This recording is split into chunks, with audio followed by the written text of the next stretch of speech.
It might have been racism that was the motive for a series of violent crimes. Crimes that sent 18 people to the hospital after a bar shooting in Tuscaloosa. Now, that's one theory investigators are exploring tonight.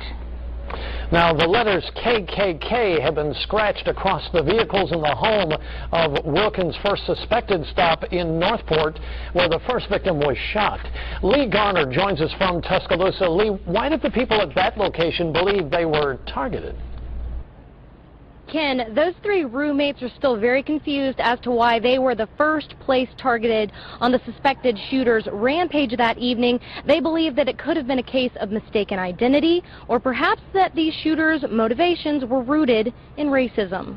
When he answered the door, he saw a guy roaming in the front yard, and he yelled out, "What's up?" He said, "Where's that at?" And my brother said, I don't know what you're talking about. And that's when he saw the high-powered rifle in his hand. When Brian Felton found his brother, Bruce Bankhead, he had been shot. Their other roommate, Andrew Clements, wasn't home, but the alleged shooter, Nathan Wilkins, had left a message scratched across their home and vehicles. The KKK, I think he's just a racist. As far as why he was at our house, I think it was mistaken identity. He got some bad information. The story takes a bizarre turn for the third roommate. Left work, and me and a colleague of mine, Ken, the bartender, we went out to Copper Top, had a drink, then went to the filling station, and my roommate called me and told me about my roommate being shot, so I immediately left there and went home. Clements left before Wilkins ever fired a shot at the Copper Top. Honestly, I don't think I was a target. Like I said, misidentifications. But Ken, the guy Clements had drinks with, is Wilkins' girlfriend's brother. Clements insists he doesn't know Wilkins or anyone else close to him. That's just a weird and freaky coincidence. And like I said, I talked to the sheriff's about this for 9 hours, and they kept trying to get me to say something that I didn't know, like, hey, well, you need to let me know if you have anything you're holding back. I'm like, I'm not holding anything back. Now, Clements says that he has met Wilkins before, but not very often. And he also says that their interactions, whenever they have had them, have always been very courteous. So he has no reason to believe that Wilkins would have any anger towards him. Reporting live in Tuscaloosa, Lee Garner, CBS 42 News. Context of White Supremacy, Justice, Gus T. Renegade, in for another broadcast, hopefully to share constructive information on the system of white supremacy. Today's date, Sunday, January 19th, 2014. So I have been told. We should be back. The next scheduled program should be Thursday, but we likely will be back before then, but we should be here on Thursday. More incidents of racism, white supremacy on major college campuses, this time Cincinnati, which actually is Ohio. We have had other incidents that happened in Ohio. We had folks on from Oberlin College last spring, Ohio State 2012. They also had incidents recently at the University of Cincinnati. There was a black male, non-white male. He had been actively talking about racism on the campus at the University of Cincinnati, addressing things that were happening there that he felt were incorrect and manifestations of racism. And then he got a terroristic threat in the mail that was directed at him, where they were calling him all sorts of nasty racist names and this sort of thing because of his activities. But he should be with us this coming Thursday. We'll have more information on that a little later in the broadcast. Invest if you think the program is constructive. Racism-notes.blogspot.com. Racism-notes.blogspot.com. PayPal is in the top right corner. Listener-supported counter-racist radio. Thanks for all who have supported, and remember to share links to the broadcast. You can put it on your Facebook page, Twitter, any other, if you have a website or what have you, post the content if you think it would be helpful for more non-white people, victims of racism, to get access to the cows. We'll start off our program today. I think a lot of folks heard about a post that our guest for today's broadcast wrote about quote-unquote white friends, and I thought it would be great. There are so many different audio clips I was thinking of. I was thinking of Dave Chappelle's skit where he was talking about white friends. There was an incident in Chicago in one of the YouTube videos that I've done where a young black male, I think he's 17, high school student, he was chased and had a noose put around his neck by his quote-unquote white friends because they were upset because he was talking to a white girl. Just so many different incidents that we have heard about. Even Bruce Fein, she had mentioned a report that ABC's 2020 did about, I think last Friday, last 10 days, they did a report where another teenager, it's a young non-white male, 16 years old, he was out drinking with his white friends, and he got so drunk that he was having a difficult time even standing on his own. He needed assistance just to stand up and walk straight. And his quote-unquote white friend helped him get back to his house, allegedly, but he ended up pushing him in the window of the wrong house. So instead of being in his own house, he's in this random stranger that is 2 doors down from where this non-white male actually lives. He pushes him through the window, and he's staggering to what he thinks is his bedroom, but he's in a stranger's house. This white man, the resident of this house, pulls out his firearm, sees, a stranger in his home at, I think it's like 1:32 in the morning, shoots him in the back and kills him. Of course, it's self-defense, castle law, same thing, justified shooting, another dead non-white person, just the perils of having a white friend. There's so many different examples. But I thought it would be best, I remembered when we read Dreams from My Father. I hope people that pay attention to the book study sessions and all the different literature that we've read, I hope folks pay attention. I remembered a scene, and this is important, I thought, because this scene is not in the audio book. I remember how I ranted and griped for the whole, I think, month and a half, 2 months that we were reading Dreams from My Father about how they took a lot of pertinent material out of the audio book. This is one of those sections that was removed from the audio book of the 44th president of the U.S., Barack Obama, his book, Dreams from My Father. He writes, this is about his time in Hawaii as a teenager. One day in early spring, Ray and I met up after class and began walking in the direction of the stone bench that circled a big banyan tree on Panahu's campus. It was called the Senior Bench, but it served mainly as a gathering place for the high school's popular crowd, the jocks and cheerleaders and party-going set with their jesters, attendants, and ladies in waiting jostling for position up and down the circular steps. One of the seniors, a stout defensive tackle named Kurt, was there, and he shouted loudly as soon as he saw us, "Hey, Ray, my main man, what's happening?" Ray went up and slapped Kurt's outstretched palm, but when Kurt repeated the gesture to me, I waved him off. "What's the problem?" I overheard Kurt say to Ray as I walked away. A few minutes later, Ray caught up with me and asked me what was wrong. "Man, those folks are just making fun of us," I said. "What are you talking about?" "All that, 'Yo, baby, give me 5' bullshit." So who's Mr. Sensitive all of a sudden? Kurt don't mean nothing by it. If that's what you think, then hey. Ray's face suddenly glistened with anger. "Look," he said, "I'm just getting along, all right? Just like I see you getting along, talking your game with the teachers when you need them to do you a favor. All that stuff about, 'Yes, Miss Snooty Bitch,' I just find this novel so engaging. If I can just have one more day for that paper, I'll kiss your white ass." It's their world, all right? They own it, and we in it. So just get the fuck out of my face. By the following day, the heat of our argument had dissipated, and Ray suggested that I invite our white friends, Jeff and Scott, to a party Ray was throwing out at his house that weekend. I hesitated for a moment. We never brought white friends along to a black party, but Ray insisted, and I couldn't find a good reason to object. Neither could Jeff or Scott. They both agreed to come so long as I was willing to drive. And so that Saturday night, after one of our games, the three of us piled into Grandpa's old Ford, Granada, and rattled our way to Schofield's barracks, maybe 30 miles out of town. When we arrived, the party was well on its way, and we steered ourselves toward the refreshments. The presence of Jeff and Scott seemed to make no waves. Ray introduced them around the room. They made small talk. They took a couple of girls out on the dance floor, but I could see right away that the scene had taken my white friends by surprise. They kept smiling a lot. They huddled together in a corner. They nodded self-consciously to the beat of the music and said, excuse me, every few minutes. After maybe an hour, they asked me if I'd be willing to take them home. What's the matter? Ray shouted over the music when I went to let him know we were leaving. Things just started heating up. They're just not into it, I guess. Our eyes met, and for a long stretch, we stood there, the noise and laughter pulsing around us. There were no traces of satisfaction in Ray's eyes, no hints of disappointment, just a steady gaze, as unblinking as a snake's.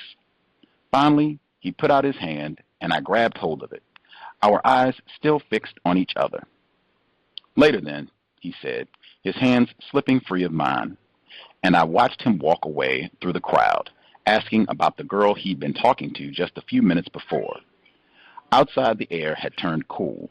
The street was absolutely empty, quiet except for the fading tremor of Ray's stereo, the blue lights flickering in the windows of bungalows that ran up and down the tidy lane, the shadows of trees stretching across a baseball field. In the car, Jeff put an arm on my shoulder, looking at once contrite and relieved. "You know, man," he said, "that really taught me something. I mean, I can see how it must be tough for you and Ray sometimes, at school parties, being the only black guys and all." I snorted. Yeah, right.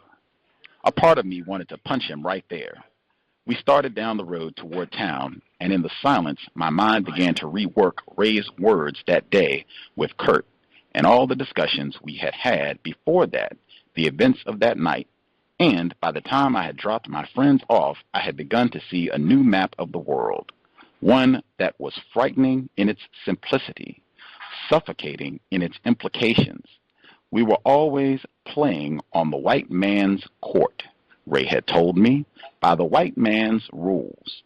If the principal or the coach or a teacher or Kurt wanted to spit in your face, he could because he had power and you didn't. If he decided not to, if he treated you like a man or came to your defense, it was because he knew that the words you spoke, the clothes you wore, the books you read, your ambitions and desires were already his. Whatever he decided to do, it was his decision to make, not yours. And because of that fundamental power he held over you, because it preceded and would outlast his individual motives and inclinations, any distinction between good and bad whites held negligible meaning. In fact, you couldn't even be sure that everything you had assumed to be an expression of your black, unfettered self, the humor, the song, the behind-the-back pass, had been freely chosen by you. At best, these things were a refuge. At worst, a trap. Following this maddening logic, the only thing you could choose as your own was withdrawal into a smaller and smaller coil of rage until being black meant only the knowledge of your own powerlessness, of your own defeat. And the final irony, should you refuse this defeat and lash out at your captors, they would have a name for that too. A name that could cage you just as good. Paranoid, militant, violent, nigger. President Barack Obama dreams from my father. We shall see if this matches anything close to what our guest felt, experienced with the disillusion of his 16-year friendship with his white pal that he had even went to school, University of Alabama, even though they did not know one another while they were attending. Real pleasure to have him on the broadcast. You can visit his blog. It is herndondavis.blogspot.com. The address again, herndondavis.blogspot.com. Very appreciative to have him on the program this evening. Glad he could share some of his time with us. Our guest joining us live, Mr. Herndon Davis. Let me pull his line here. See, Mr. Davis, are you with us, sir? Hey, how you doing? I'm as well as can be expected. How are you doing, sir? I'm doing great, thank you. Outstanding. Thank you for sharing a bit of your Sunday evening with us. really appreciative to have the chance to discuss some of your writing and this report specifically about your white pal Facebook racism. I'm sorry, did you want to say something? No, go ahead. Well, thank you for having me. I appreciate it. Absolutely. For folks who might not be familiar with your work, maybe they haven't seen your blog, or this might be their first time hearing from you, anything that you think people should know about you before we get started? Well, I think that people, if they just Google me, they see that I've done a lot of media activist type of work. I've got a YouTube page that's filled with a combination of personal commentaries, interviews that I've done over the years of people, and just a combination of speeches that I've done over time. And so that has been a casual to prominent pastime in my life. And so my biggest thing is injustice, discrimination, bringing it to light, discussing it, and I've done it for several years. And so this article that I've written, or a lot of them that I wrote, actually was just one of a long line of things I've done over the years. And so just if anyone's looking to read more or watch more about it, there's tons of information there. Right on. I will direct folks again. It should be linked in the description. So if you're listening at Black Talk Radio Network, you can just click the description or check the description, and you'll see his blog is linked to the specific post we're going to be focusing on. But the address for his blog overall, you can see some of his other posts as well, HerndonDavis.blogspot.com. For folks who have not seen you, you are a black male. Is that correct? Yes, that's correct. Right on. This program, we always start with definitions. You use the term racism in the title for your post. I think getting a definition for racism is critically important. What do you mean when you say racism? That's an interesting question. I think from what I understand about racism, that the official definition of it would be that people who are in power, who have the means to prevent others who are not in power from having access, whether that access is to, let's say, housing, basic human rights, financial, or anything else. And so I see it as being more of a overarching power struggle between literally the haves and the have-nots, the ones who own and manage society and those who are service society. And so basically, if I inherently have power, I can stop you from basically having a livelihood, basically. And so often that power structure is seen through the lens of race and ethnicity. And so when that power struggle occurs based solely on nothing but the color of one's skin or one's race, to me that is racism. Okay. If I'm understanding you, I will ask then, according to your definition, you're saying people who are in power to impact what you're able to do with your life, whether that's mistreating you or obstructing you from getting things that you need, stopping you from doing things that you want solely based on your quote-unquote race or quote-unquote ethnicity.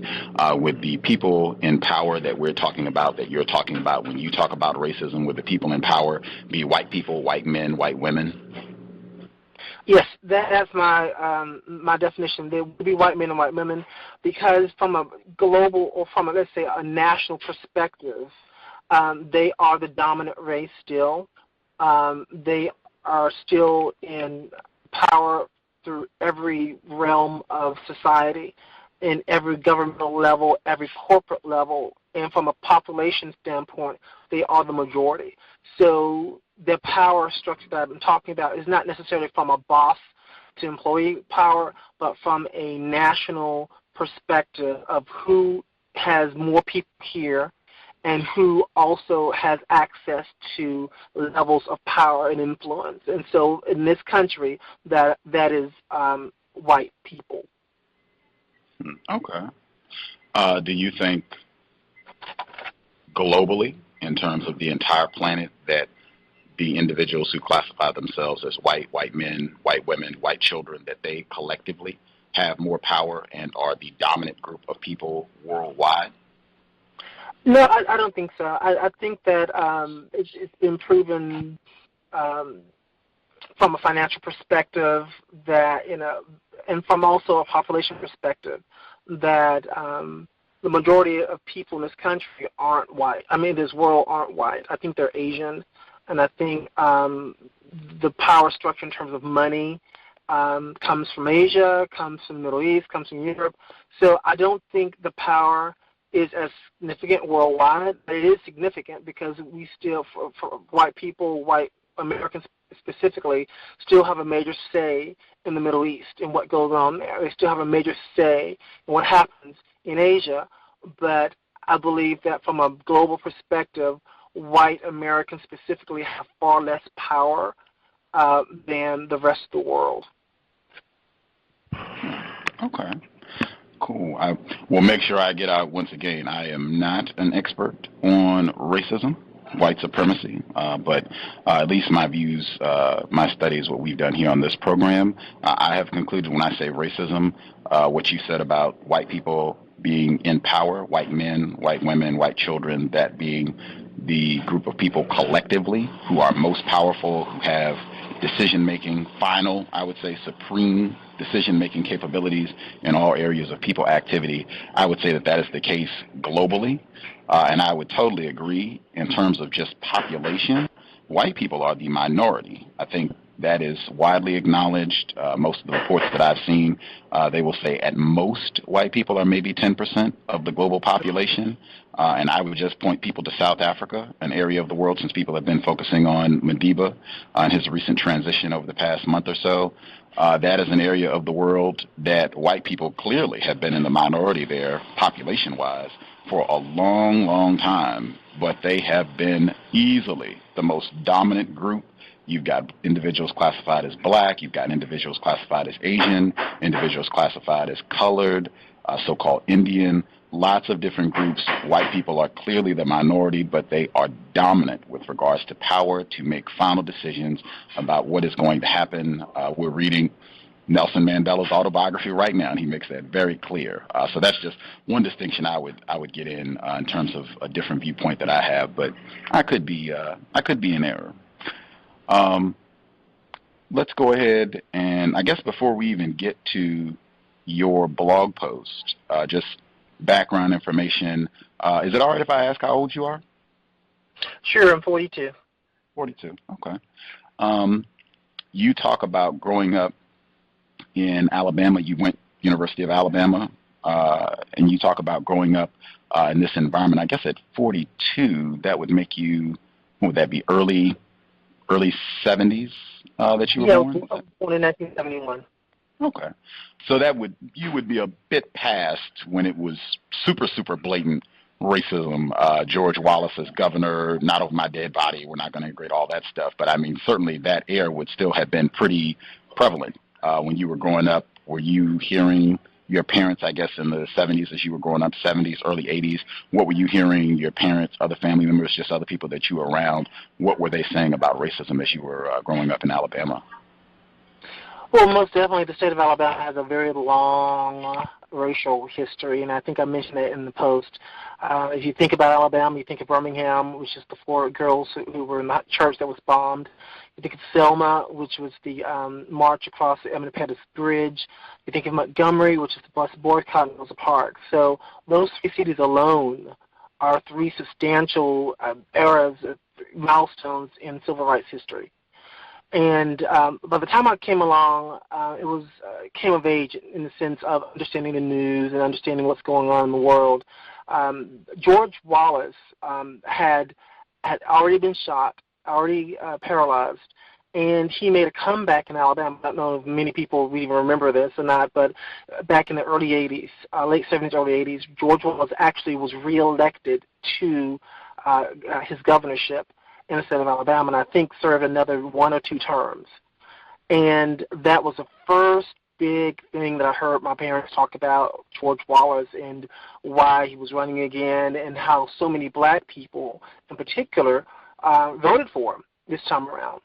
And so that's when the whole history of what he had done, whole history of racism in the state really became my very first understanding of it.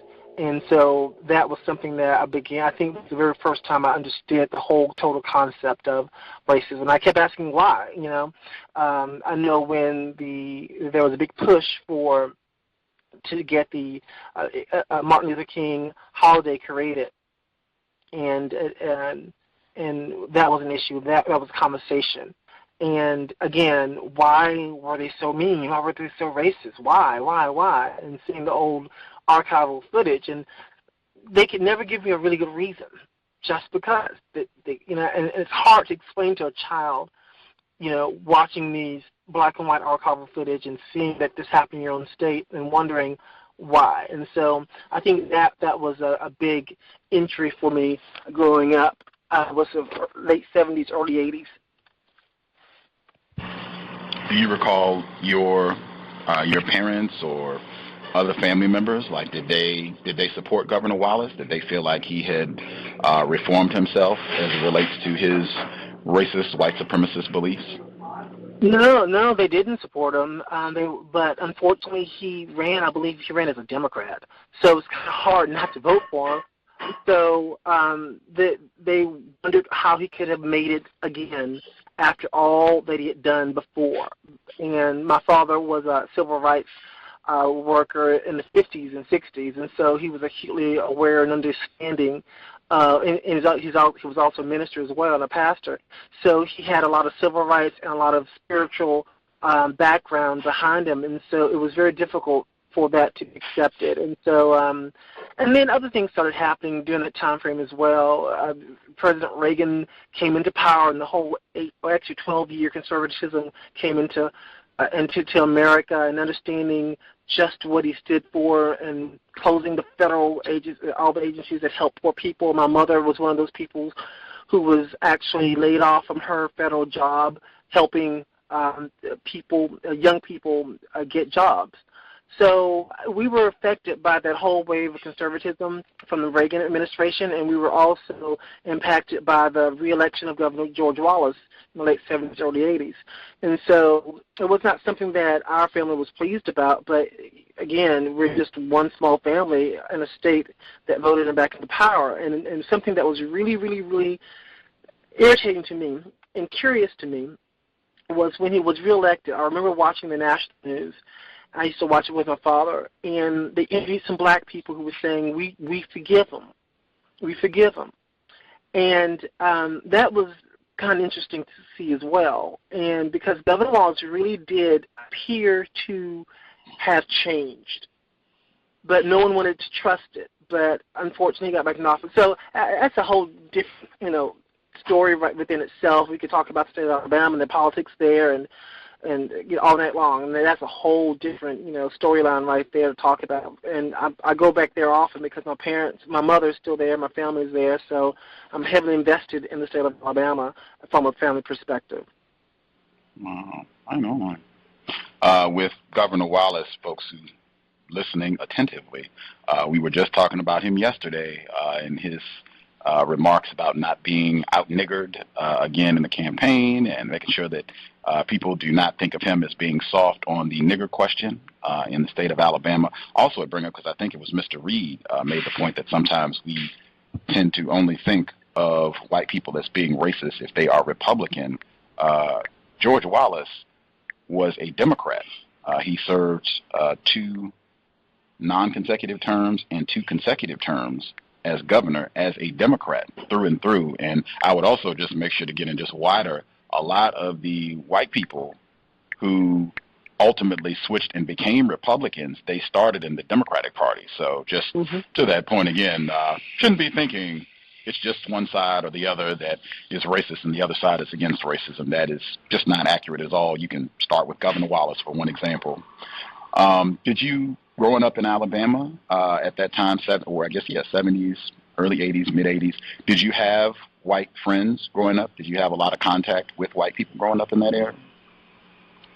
I did the very beginning. Interesting enough, this is how my background went.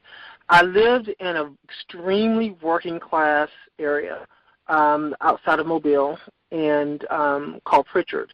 And it's made the news a number of times for being bankrupt and crime and whatever. So I grew up in a very working class area.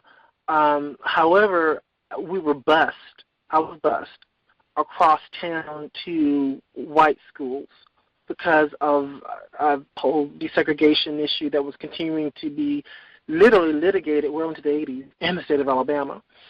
And so from elementary school and middle school or junior high school, I went to integrated schools. And then in high school, I went to an all-black high school a few blocks away from where I lived, which was on the verge of closure every year I was there. We had 40 principals in 4 years. And that, again, was for lack of funding and the deliberate lack of funding and deliberate lack of care for this all-black school in this extremely working-class area of Mobile County. So growing up, yes, I did have white friends.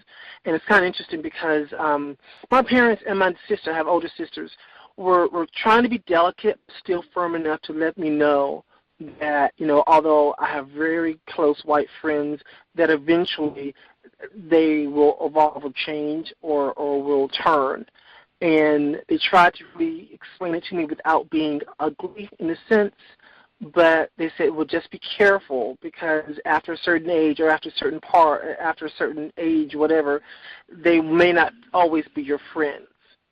And so, sure enough, after a certain, let's say after middle school or during the whole middle school era, it began to change and people started to turn.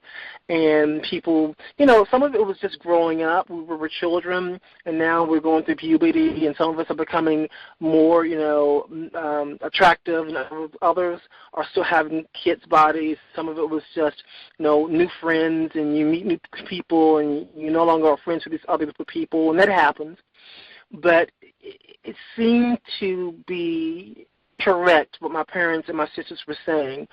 Something happens during that childhood, whether it's the parents are influencing it or it happens amongst the friends there, the white friends there, but there's a change, and I experienced that growing up.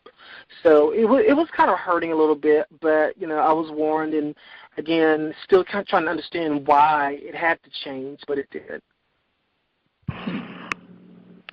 I have heard that a few times before in terms of older black, whether it's parents, other relatives, trying to caution their children about their quote-unquote white friends at a young age, that they are probably not going to remain friends, that somewhere and it's pretty much been the same age, around 12, interestingly, when puberty sets in, that might be a cowbell, that those friendships tend to dissipate.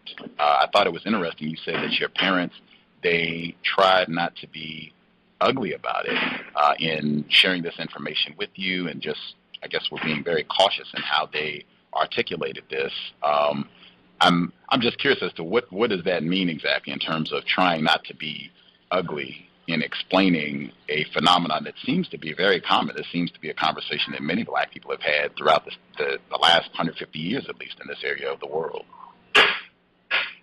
Well, you know, my parents were, like I said, my father was a church pastor for 37 years, and he was a minister for almost 60 years, and so he tried to really explicitly live a life that he preached about, which was, you know, treating everyone right, making sure that we're all equal and understanding that we're all equal, and my mother tried to express it the same as well. But what they were trying to do is to not instill a hatred of white people or a dislike of them, but just be aware of the idiosyncrasies of them and how some can be very racist. And they stress not all. And so I had a very balanced upbringing in that sense. I was not brought up to, you know, just hate and dislike white people. I was brought up to understand that they have their own issues and that many of them are racist. And I have to be careful around many of them. And many aren't, but I just have to be all mindful that that I cannot act like they can act and say in any setting, period, in life ever. And it was taught in a way that still you can't hate, and it's because it comes from my father's pastoral background. You can't dislike, you can't hate, but you have to be aware that life works a little bit differently for you. And so that was what I was trying to say. That they weren't trying to be ugly about it. They were trying to be Christian-like and Christ-like about it, but at the same time making me aware that you have to be aware. You can't say anything like they can do. You can't be a slacker like they can be a slacker and still succeed in life. But you can't be angry about it either. So it's kind of odd, but yeah. Fascinating. I feel like I've heard that many times as well. I have two quick questions before I move forward. Number one, have you met any black people who, quote unquote, hate white people? And when I say hate white people, I feel like hate is a really strong word, that this, quote unquote, hatred of white people is demonstrated in some manner, meaning that they are actively doing things to harm white people. Have you met any black people that you could say, yes, this black person, he demonstrates, he is acting out that he hates white people or she hates white people, and this person is doing things to harm white people? Have you met any black people like that? Oh, never. I've never met any black person like that ever. What I have met are very pro-black oriented people who point out and call out racism quickly, and who are very quick to stand up for themselves if they perceive that they're being slighted because of race. That is not the same as someone who is proactively trying to discriminate or block another white person's life. That's totally, if I've never met a black person who had the means, for one thing, or the malice to proactively demonstrate evilness towards white people in that regard. Again, the people I've met have been very pro-black oriented, calling out racism, standing up for themselves quickly, but not necessarily hating. I would agree with that. Being pro-black, that is not hating white people, in my opinion. The second quick question I wanted to get, you talked about your parents just emphasizing, you can't be a slacker, you can't, do things like a white person. Not all white people are racist. Some of them are, and you kind of got to be, prepared for that and be cautious of that, but not hating white people. Did they teach you how to distinguish between which white people are racist and which white people are not racist? Like, did they tell you specific details, how you can pick out the difference between the two? No, they didn't. I think that was just something that I learned on my own, just from living and interacting with a large swath of people, white people in particular. It's just you live and you learn, and you get a very sixth sense about things. You can sense things. You can't put it on a scale. You can't color it. You can't scientifically define it, but you get a sense of a person, and you just learn over time. And so there was no specific thing that they told me about that this is how you can tell. No, you just learn it on your own, just growing up and having experiences both good and bad. Context of White Supremacy, our guest, Mr. Herndon L. Davis. You can also check out his book, Repackaged Common Sense, A New Age Path to Career and Business Success. Mr. Herndon L. Davis.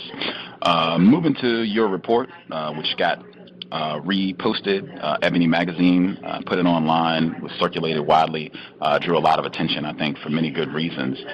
You talk about Adam. I assume that is not his real name. That's just a pseudonym that you use. Is that correct? Exactly. That is correct. You talk about your white friend, Adam. You all both went to University of Alabama, even though you did not know each other while you were there. You all were, I think, 2 years apart in age. And I think you said that you all met for the first time and realized, oh, okay, we were at Alabama at the same time and all that when you were both living in Atlanta. Is that accurate? That's correct. Okay. How did this quote-unquote friendship begin with you and Adam? Well, I had just moved to Atlanta working. I was in graduate school working and going to graduate school at the same time. And so I basically was able to find a contract position at a bank.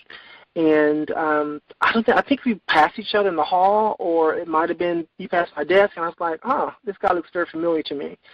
And over time, we eventually met up, and we talked, and we made those connections. Oh, yeah, your name sounds familiar because Adam actually had run for SJ president on campus, and so that's how I knew his name and face before he knew mine.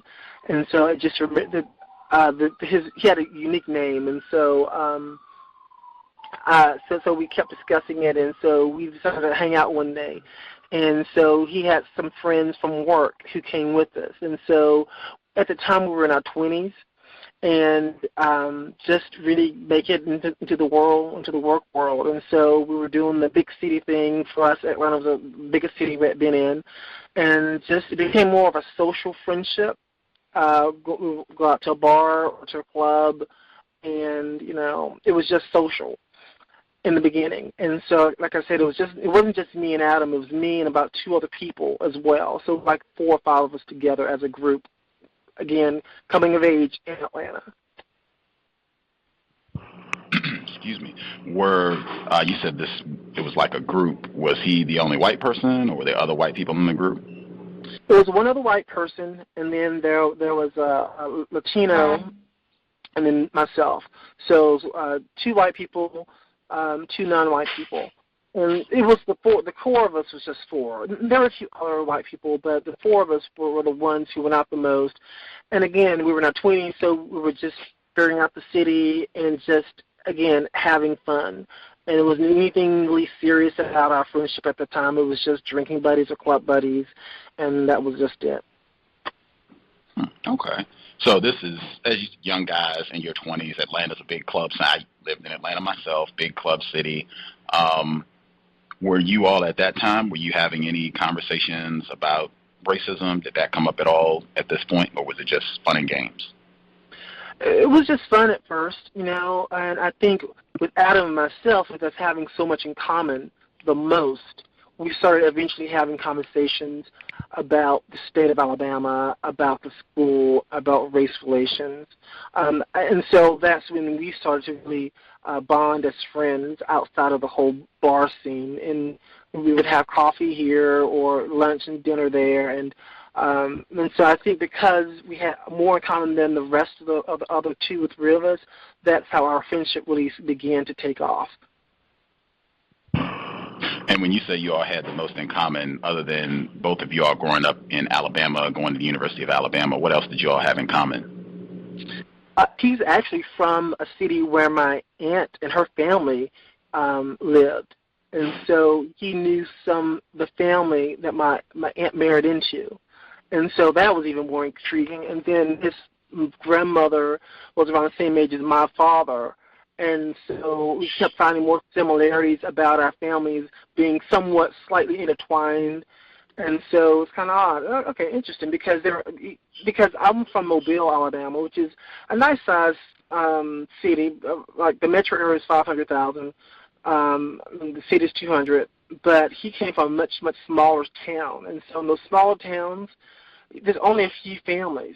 And again, everybody knows everyone else. And so when you have a large black family, as my aunt married into, and then there are a few other white families, everyone else's, kinfolk, basically. And so that was something that was really unique, is that we were knowing each other's kinfolk, basically.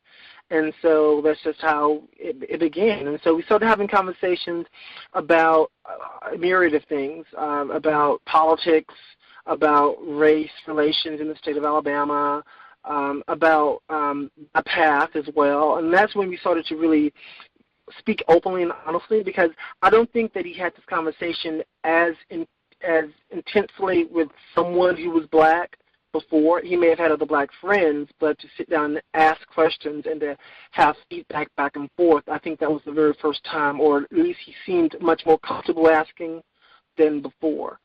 And so everything was on the table. I didn't have anything to be ashamed of, and then he responded back as well, and I would ask him questions as well. So it was at first kind of weird, but again, because of the background, knowing that I didn't have any white friends at that time, and I knew that past history showed me that it was difficult to have them as true friends. So entering into what seemed to be a friendship was kind of odd at first, but again, this happened over a course of several years. It wasn't like overnight. Again, we were in our 20s, we were out of college, a few years past college, and then we were in Atlanta for several years before our friendship really took root. So this did not happen overnight at all. It happened over the course of several years. Okay. If folks have questions, feel free to dial in 760-569-7676, and the code is 564-943#.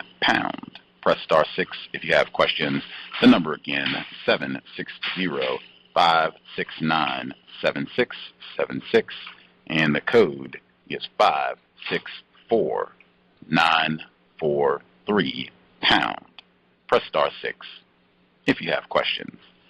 Since you all were doing clubbing in Atlanta, explosive population of black people in Atlanta, to your knowledge, was he, quote-unquote, dating? Was he engaged in any sort of sexual activity with any black people at that time, that you all were going out and doing all the club hopping and what have you? No, nothing I'm aware of at all. I think he dated someone who was Latino and someone at the time, but no one there who was black that I know of. So, but he seemed very comfortable in black environments. I think it was like experimentation. I think we went to we went to an all black club one time, and he was like the only white person there, and he seemed to really enjoy it. He liked the music, and it's kind of interesting because it's just funny. I was in his car one time, and he was playing gospel music, like black gospel music. And Adam, you have to realize what he looks like. He's extremely pale, very white, and he's short and he's skinny. And so to be in a car with someone blasting black gospel music who looks like that was jarring. And he was singing to it. And that blew my mind. And I was like, why are you listening? Not that it was nothing wrong with it, but I'm like, I didn't think that he would be even attracted to the music. And he said, yeah, I love it. I listen to it all the time. And I don't know, he seemed like a fly outside of the window, looking in. And it just seems like that gospel music was something that drew him in into understanding black culture. And so he said, well, do you like it too? And I said, yeah, I guess. I mean, I grew up with it, so it's not like I don't dislike it. It's nothing new to me, And so that was an eye-opening thing. And then we went to an all-black club, and he liked the music there, and no one bothered him, and no reason to bother him. And so it was if he was going through this phase of trying to understand black culture, which I really appreciated. And I didn't think it was a condescending type of, I need to know black people. I didn't think it was a liberal type of, I have black friends, therefore I know all things about black people, so I can speak on black people's behalf. It wasn't one of those things where he thinks he knows all there is to know about black culture. He genuinely seemed like he was on a field trip into black culture, whether it was going to a black club or listening to black gospel music or hanging out with me, but not in a sense that I was just the specimen he was trying to experiment with, if that makes sense. Field trip, that's interesting. Interesting terminology. I'm reminded of 12 Years a Slave, which is mostly set in Louisiana, not Alabama, but that's right next door. It's, at least from my studies, white people have enjoyed all manner of Negro music for centuries. That is not new, whatever the genre, jazz, gospel, hip-hop, Mahalia Jackson, or Lil Wayne. I think white people have shown a mass affinity for all manner of black musicology. I could be in error there. You said you all were having, I guess, you have emphasized that this was not a one-day, overnight type thing, that this took some time, years even. You've emphasized that repeatedly.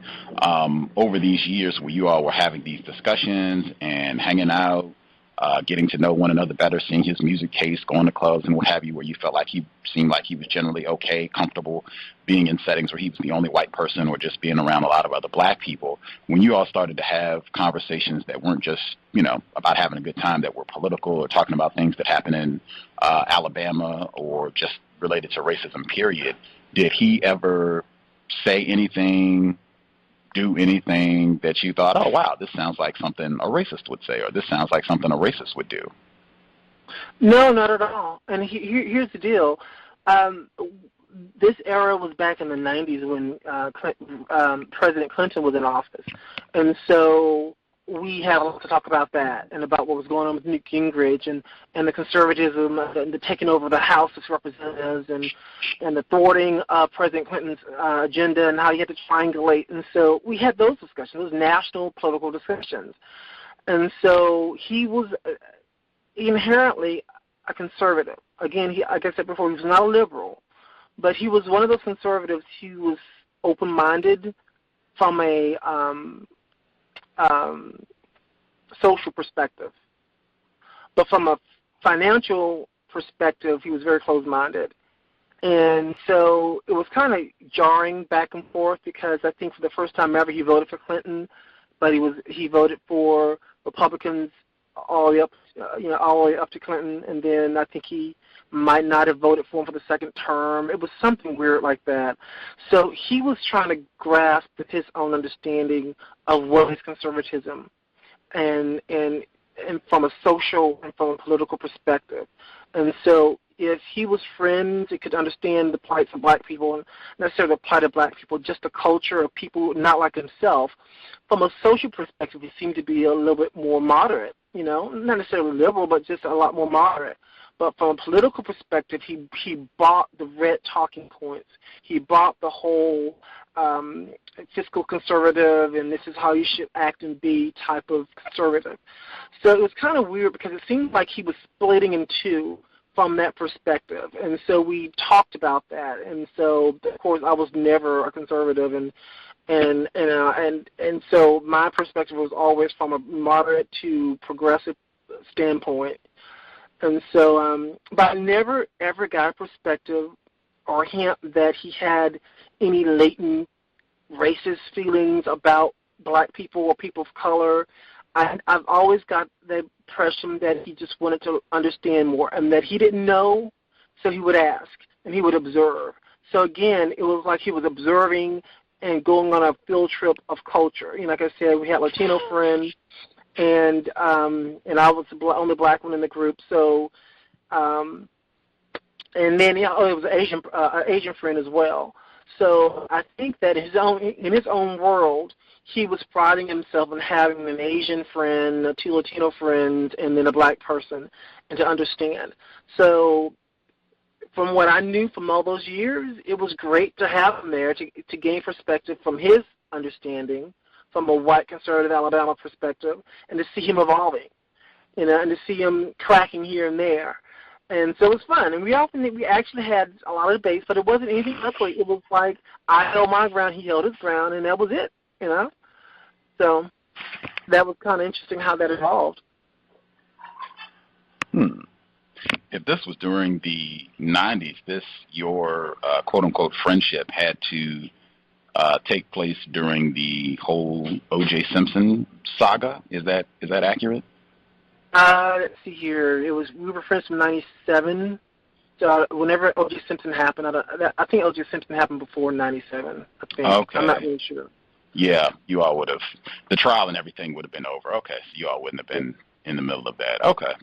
Yeah. Fascinating. I will get a couple questions. We still haven't got to the split, which is coming in terms of what provoked things taking a different turn in this friendship. But we'll take a couple of the questions from folks who dialed in already. Mr. Dimry 4, your line should be open. If you had a question for Mr. Davis, you should be with us. Yes, can I be heard? Yes, sir. Okay, greetings, Gus. Greetings, Mr. Davis. How you doing? Okay, great. I understand that you said you had a white friend. His name was Adam. Is that correct? That's correct. Okay, what do you mean when you use the word friend? And what qualifications do a person have to have for you in order to be called your friend? In my book, a friend is someone who I trust well enough to introduce to my family. Someone who I trust enough to share my vision and my personal goals and some of my frailties with. And Adam and I did that. We shared our visions. We prayed for each other. We, had frailties that we exposed each other to. We knew each other's family members, and it was odd that someone like that, and when I say like that, I mean a white person, I've gotten that close to that person. And so, again, someone who I feel comfortable inviting into my personal space, inviting to my own family, and sharing my vision, my goals, and certain frailties of my life, and being okay that I can be vulnerable in front of him without judgment, knowing that it stays there. So to me, that is what a genuine friend is. Okay, I have one more question. Do you think that a white person could have those qualities and still be a racist? I think that is the case, but here's the deal with that. I think racism can be so ingrained and fused with other things. I think that a person's personal perspective, or how can I put it, the way a white person views someone else, it may go a lot deeper than just looking at them and saying this person's no good or just because he's black. It could be rooted in what they've been taught. It could be rooted in what they experienced years ago. It could be rooted in something cultural. It could be rooted in something political. To me, racism can be fused with many different things. I think that a person who is white can have all those qualities and still have a racist orientation. They may have a disagreement with someone based upon their race, and or may view someone more negatively based upon their race and the context of a situation. And a lot of times I catch myself, for instance, thinking negatively of another group of people, and I have to catch myself because I know that I don't want to fall down that rabbit hole as well. And I have to realize that, well, not everyone who's of that group is like this. What is that rooted in? And so I constantly have to make sure that I'm not doing what I'm accusing other people of doing.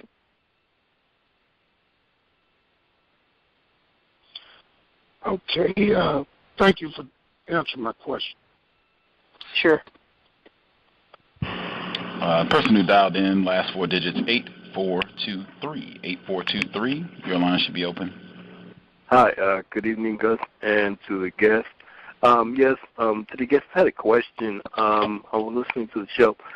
Do you think it's possible that you could be mistaking the notion of friendship with an intimate type of relationship, whether it's been fulfilled or not?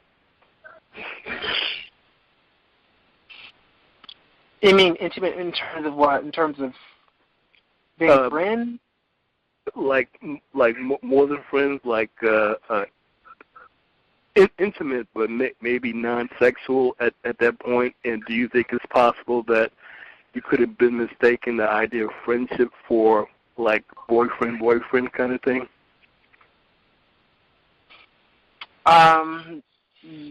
No, I don't think so. Not at all. I mean, we were not ever intimate in that regards at all. Our friendship was totally platonic. It was nothing physical, nothing sexual at all. I think that I enjoyed the company, definitely, but it was nothing sexual at all, period. Did you befriend any white women or black women during the time of your in school? Yeah, I had all black friends. This was my only this is my only white friend. So I was good with the friends that I had. So it wasn't like I was in Atlanta all by myself. I was there with family. I had family who was there. I had friends who were there. They were all black. So I had friends. So it wasn't as if I was missing out on something that I found in him. It was he reached out, and I said, okay, let's just see how this thing goes. And we continued talking, and one thing led to another, and we became actually closer than I thought we could be or would be, being black and white. But that was all that it stayed there as. Okay, thank you for answering the questions. Take care. Here. If anyone is ignorant about racism, it's black people. Black people. Context of white supremacy. So I guess fast forward, and you write in your blog post that this friendship, 16 years, that you all crisscrossed, you moved to different cities for your careers and what have you, moved to various spots in the country, that this, you said that you were in between jobs at one point, and Adam gave you a financial gift just to help out and make sure that you were doing okay. Is that correct? That's correct. Right. We moved, actually, Adam moved to Los Angeles first, and then I moved there for a job opportunity as well, and months later, it was not even related. His move and my move weren't even related to each other. It just happened that I was able to get a job there, and I took it, and so, bam, I'm right there in Los Angeles too. But in getting there, it was, the transition of getting a new apartment and getting new furniture and all that good stuff. I was in a bind financially, and and he literally blessed me with a financial gift. And he understood. He knows what it's like to move. He had the same situation, so there. And so again, thinking our friendship, was deepening in terms of just a brotherhood that, I can count on him, he can count on me, definitely. And so, and then from there, he left Los Angeles, went back to Atlanta. I moved Los Angeles to move to D.C., Washington, D.C., moved back to Los Angeles, and then back to Mobile, then over to Houston, and then he moved to Atlanta, back to Los Angeles. So we did a lot of crisscrossing. All of it was job-oriented. All of it was career-oriented. And so we stayed in touch. And back then it was email and I think America Online back then. Then it grew into more so Facebook. Actually MySpace, then Facebook. And so, again, we never lost touch with each other. Of course, we talked over the phone. And so, again, same talks, same issues, nothing new. And so that's why it kind of surprised me that now we were in our 30s then. So when we were crisscrossing between Atlanta to Los Angeles to Washington, D.C., back to Atlanta, back to Los Angeles, over to Houston, we were all in our 30s. So we had known each other in our 20s, and we had gotten further in our careers in our 30s. So we were solidifying in who we were and what we wanted in life. So we were both maturing, if that made sense. Oh, absolutely, absolutely. And I want to kind of hit in on what I think was a catalyst for what made you begin to rethink Adam and whether or not Adam is racist with the 2008 presidential election. But before I get to that, just one word that you used with regards to, and I'm not, there's nothing incorrect about this. I feel like I was just telling someone about this. If you need help from anyone, unfortunately, non-white people, they have, unfortunately, white people, they have taken everything. That is what racism, white supremacy means. They are in the dominant position. If you need something that is constructive and a white person offers it, I definitely would not tell any victim of racism not to take it, even though I strongly endorse what Mr. Scotty Reed said on the broadcast yesterday about us needing to step up our effort to help each other and not looking for dependent on any assistance from white people. But I certainly wouldn't tell anyone, if you are in a tough spot or transitioning or whatever the case and a white person wants to give you something that is of constructive value, I certainly wouldn't say turn it down. But when you were responding, you said that he blessed you with a gift, and I pay attention to terms that might have religious implications when we talk about racism, white supremacy. I have spoken with quite a few even black male we had on the program earlier this week, and he was saying that he grew up in the South. He grew up in North Carolina. He ended up being the first black fire chief in Miami-Dade County in Florida. And he said that he didn't really have a lot of quote-unquote white friends growing up when he got on the job, and he had a white person who was being nice to him, and he ended up being friends, quote-unquote friends with this white person. And he said just having a white person be nice to him, not mistreating him, treating him like a human being, not treating him as though he was lesser because he was a black person, that meant so much to him just because it's a white person in the history of how we've been terrorized by whites. Do you think that could have also been operating in this arrangement that you had with Adam?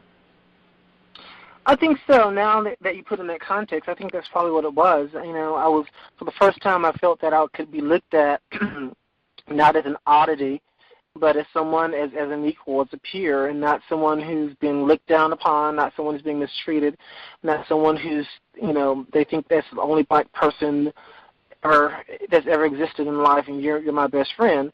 I think it felt good to be respected, and I felt that I was respected. And it wasn't as if I was chasing after white people. Like I said before, like I talked to the earlier caller, all my friends are black. So I was good. So I wasn't chasing after white people. But when this person came into my life and was genuinely nice and it seemed like he was genuinely respectful of me, my culture, and what I've achieved, it just seems like, wow, this is really different. And he seems different. Like my parents were saying earlier, not all white people are, racist. Maybe he's one of them. And so I felt that he was one of those people who just, despite, his culture, despite where he grew up, despite his political conservative persuasion, he still was a decent white person who I could genuinely be friends with, and in this case count on, because, like I said, he literally blessed me with a financial gift. He didn't have to do it, but he did, and I'm forever grateful. I was in a bind. I really needed help. I didn't want to call home to my parents. When you're out on your own, you really don't want to call home anymore, and you just want to stick it out. And that's what I did, and so he helped me to stick it out. And so I'm very appreciative of it. I have not forgotten it. Appreciate the honesty, Mr. Davis. I think most, if not all of us, or I'll just say it this way, I think a lot, I think many non-white people worldwide, not just black people, but many non-white people, I think, end up having that same relationship with white people because of the system of white supremacy. We're just having a white person who is nice to us and is not calling us names and all that, and is treating us like a human being. I think that just, it ends up meaning so much to us. We want that validation. We want that acceptance from white people because we haven't had it forever. Our parents, generations that we've been trying to get that unsuccessfully. The 2008 presidential election, why I even started off with that selection from President Obama's it is his autobiography, Dreams from My Father.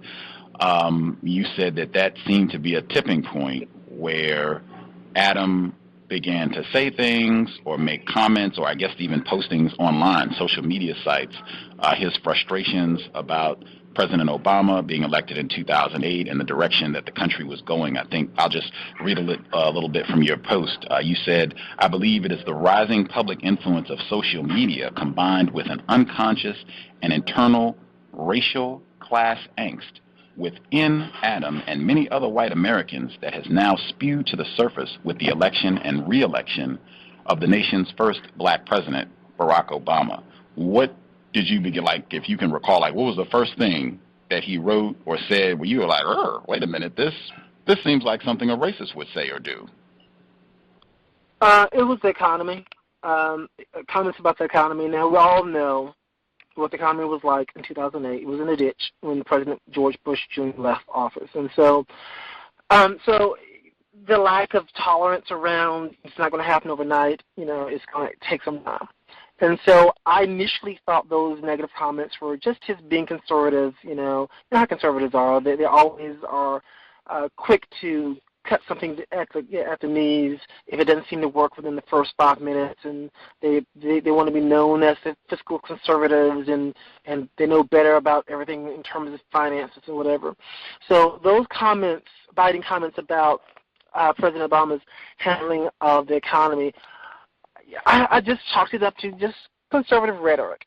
You know, that's just who he is. He's not a liberal. I keep saying this. He's not a liberal, but he has moderate tones from a social perspective because he and I were friends.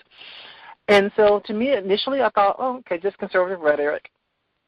And then it continued again, just conservative rhetoric. Again, I'm not thinking anything like this because we've been friends for years. So I have no reason whatsoever to think that he's racist, period. So I just keep making excuses for it. Every time I see it, oh, he's just being conservative, or he's just trying to spark a debate. You know, that's just nothing. And I did this for several years, actually. And again, in hindsight, I probably should have, you know, it should have dawned on me faster. But again, we were friends for years. I had no inkling, orientation that those comments may have a racial tinge to them. And so what really happened was that, in addition to that, was that he became unemployed. And at first, he was not honest. He did not divulge that to me. I suspected that he was unemployed a lot longer than when he actually told me. And I know what it's like to be unemployed. And you get to be sensitive. You apply for lots of jobs, and especially in a bad economy, when you don't get anything, you know, you become a little bit depressed, and you hit financial, rock bottom if you're not careful. And I suspect that because he was on Facebook throughout the day, just posting away, talking about a blue streak of social things, social ills affecting this country, whether it was immigration, whether it was, economy, or whether it was some current events that occurred that had a racial angle, whether it was a big thing with Latinos and the whole voting issue. It's a lot of social things he was just posting left and right throughout the day. And so I kind of figured he was unemployed. But I wasn't going to bring it up because I know what it's like. But the comments started getting more biting over time. And that's when I started to get really uneasy. When he would make comments about people on welfare. Now that, we all know what the code words of welfare is, black or urban or whatever, use those terms. We're not dumb, we're not stupid. We know those are code terms for black. The word urban, welfare, public assistance, although there are far more white people on public assistance than are black, there's still the terminology, the mindset that comes to mind, images that comes to mind are black people or welfare queens. And so that's when I started feeling really uneasy. But again, silly me or just naive or unsuspecting me kept saying, no, he's just frustrated. It's just, I understand. I was there myself.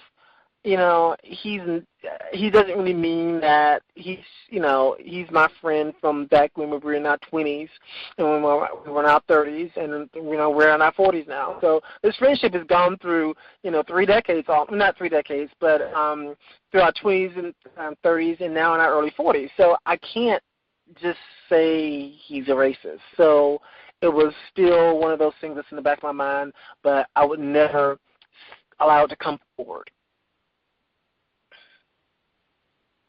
Wow. I want to read a quote, and you can tell me if this seems applicable to the thought process that Adam was sharing on Facebook and I guess whatever other social media outlets, his frustration about not being employed and his thoughts, I guess his anger, angst about the direction that the economy and country were headed, particularly post President Obama's election in 2008. Before I do, though, I also want to remind folks we were just talking about the welfare queen that just came up where they did a report on this female that was used by Ronald Reagan in the 1980s. And this female on her birth certificate, she is listed as a white person, not a black person. They even made that a crucial aspect of the report where they're talking about her and the confusion around her racial identity. Somehow she ends up, everyone thinks welfare clean black person, but the poster child that they use saying that this woman had defrauded the government of all this money and a scourge on society and defrauding taxpayers, her birth certificate, she's listed as a white woman. At any rate, the quote I wanted to read, and you could tell me if it's applicable, all really significant symptoms of decay can in the last analysis be reduced to racial causes, whether we consider questions of general injustice or cankers of economic life, symptoms of cultural decline, or processes of political degeneration, questions of faulty schooling or the bad influence exerted on grown-ups by the press, etc. Everywhere and always, it is fundamentally the disregard of the racial needs of our own people or failure to see a foreign racial menace. Does that apply to the type of things, the thinking that Adam was displaying online and I guess in his other comments? I don't know. I can say that I felt that he saw others as being, I don't want to use the word the enemy, but being the scourges of society, others not being the true Americans, others not pulling their fair share. So his being unemployed, not being able to find anything, is because of others in this country. The whole immigration, others in this country. The whole welfare thing, others in this country. And I think he felt that others weren't doing their fair share as Americans. You know, I did a post on YouTube, on my YouTube page, about the five top, I don't know, five or 10 tips of whether you're conservative or not. And it was a tongue-in-cheek post, but basically it was based in truth, that conservatives tend to think they're the most patriotic things on this earth, on this planet. They think they love America the most, and it's really phony patriotism, basically, a lot of times it is. And he fell in that same category of patriotism, of loving this country and respecting it more than others. So I felt that his frustration, was with others in this country, and those others are those non-white people, non-middle class white people. And so often those people are not, conservative. There are a lot of them liberals and progressives, and he doesn't like, hyper-progressives. So I think with his being unemployed really stoked those flames of others. He can't get a job because of others. He can't, this country isn't getting out of recession because of others. And, oh, wait a minute, the president, he's responsible, and the president just happens to be black. And then every issue that happens, it was the Professor Gates issue when he was arrested outside of his home, trying to get inside of his home. President Obama came and spoke about that. And then there was the Trayvon Martin issue. President Obama came and spoke about that. Those issues also were happening, and he sees things differently. And so he's using social media to express those thoughts, which I did too. So we all did. But it was during that time frame of the recession going south that it seemed like the country was going down, but these social issues kept popping up. And it was just an inconvenient time for those issues to just bump up against each other. And then when they did, that's when the anger and the resentment seemed to be coming out. And again, I think it all began, get rid of it with the election, but the economy and his being unemployed for a long time, and then the others responsible for this. The quote that I just read, just FYI, that was from Mein Kampf, Adolf Hitler. At least as I read it, it sounded even more applicable to the types of things that Adam was expressing. Particularly when I pull back, if you look at Nazi Germany, how they got to the Third Reich, Germany, economic decline, late 1920s, 1930s. You have lots of individuals who classify themselves as white in that area of the world, very upset, much like Adam, feeling that their finances, their resources aren't what they would like them to be. Someone has to be blamed for this. The person who's going to be blamed is going to be classified as not white. They're the problem. They're to blame, and we should be doing something about them. They should be not only just blamed, but we should be organizing to do something about these people, this menace, this scourge on our society.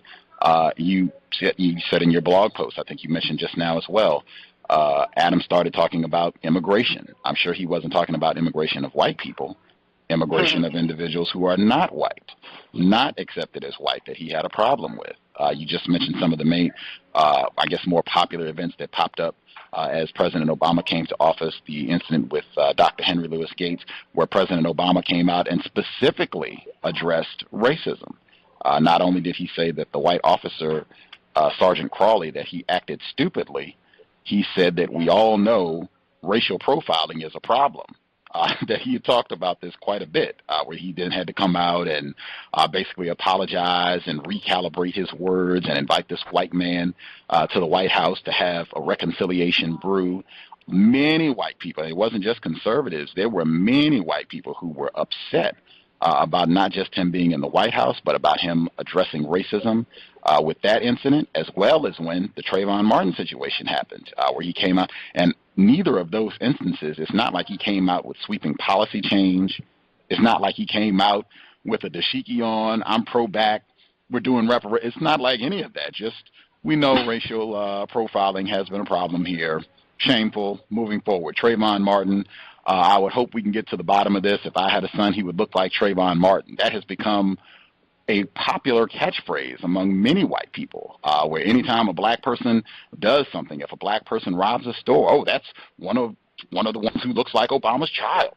If a black person gets arrested for anything, they throw out that catchphrase. I just think that what Adam is expressing, it seems like just standard operating procedure for large numbers of white people, not white conservatives, or not just white conservatives, but white people throughout time, as I said, going all the way back to Adolf Hitler. That just seems to be standard operating procedure.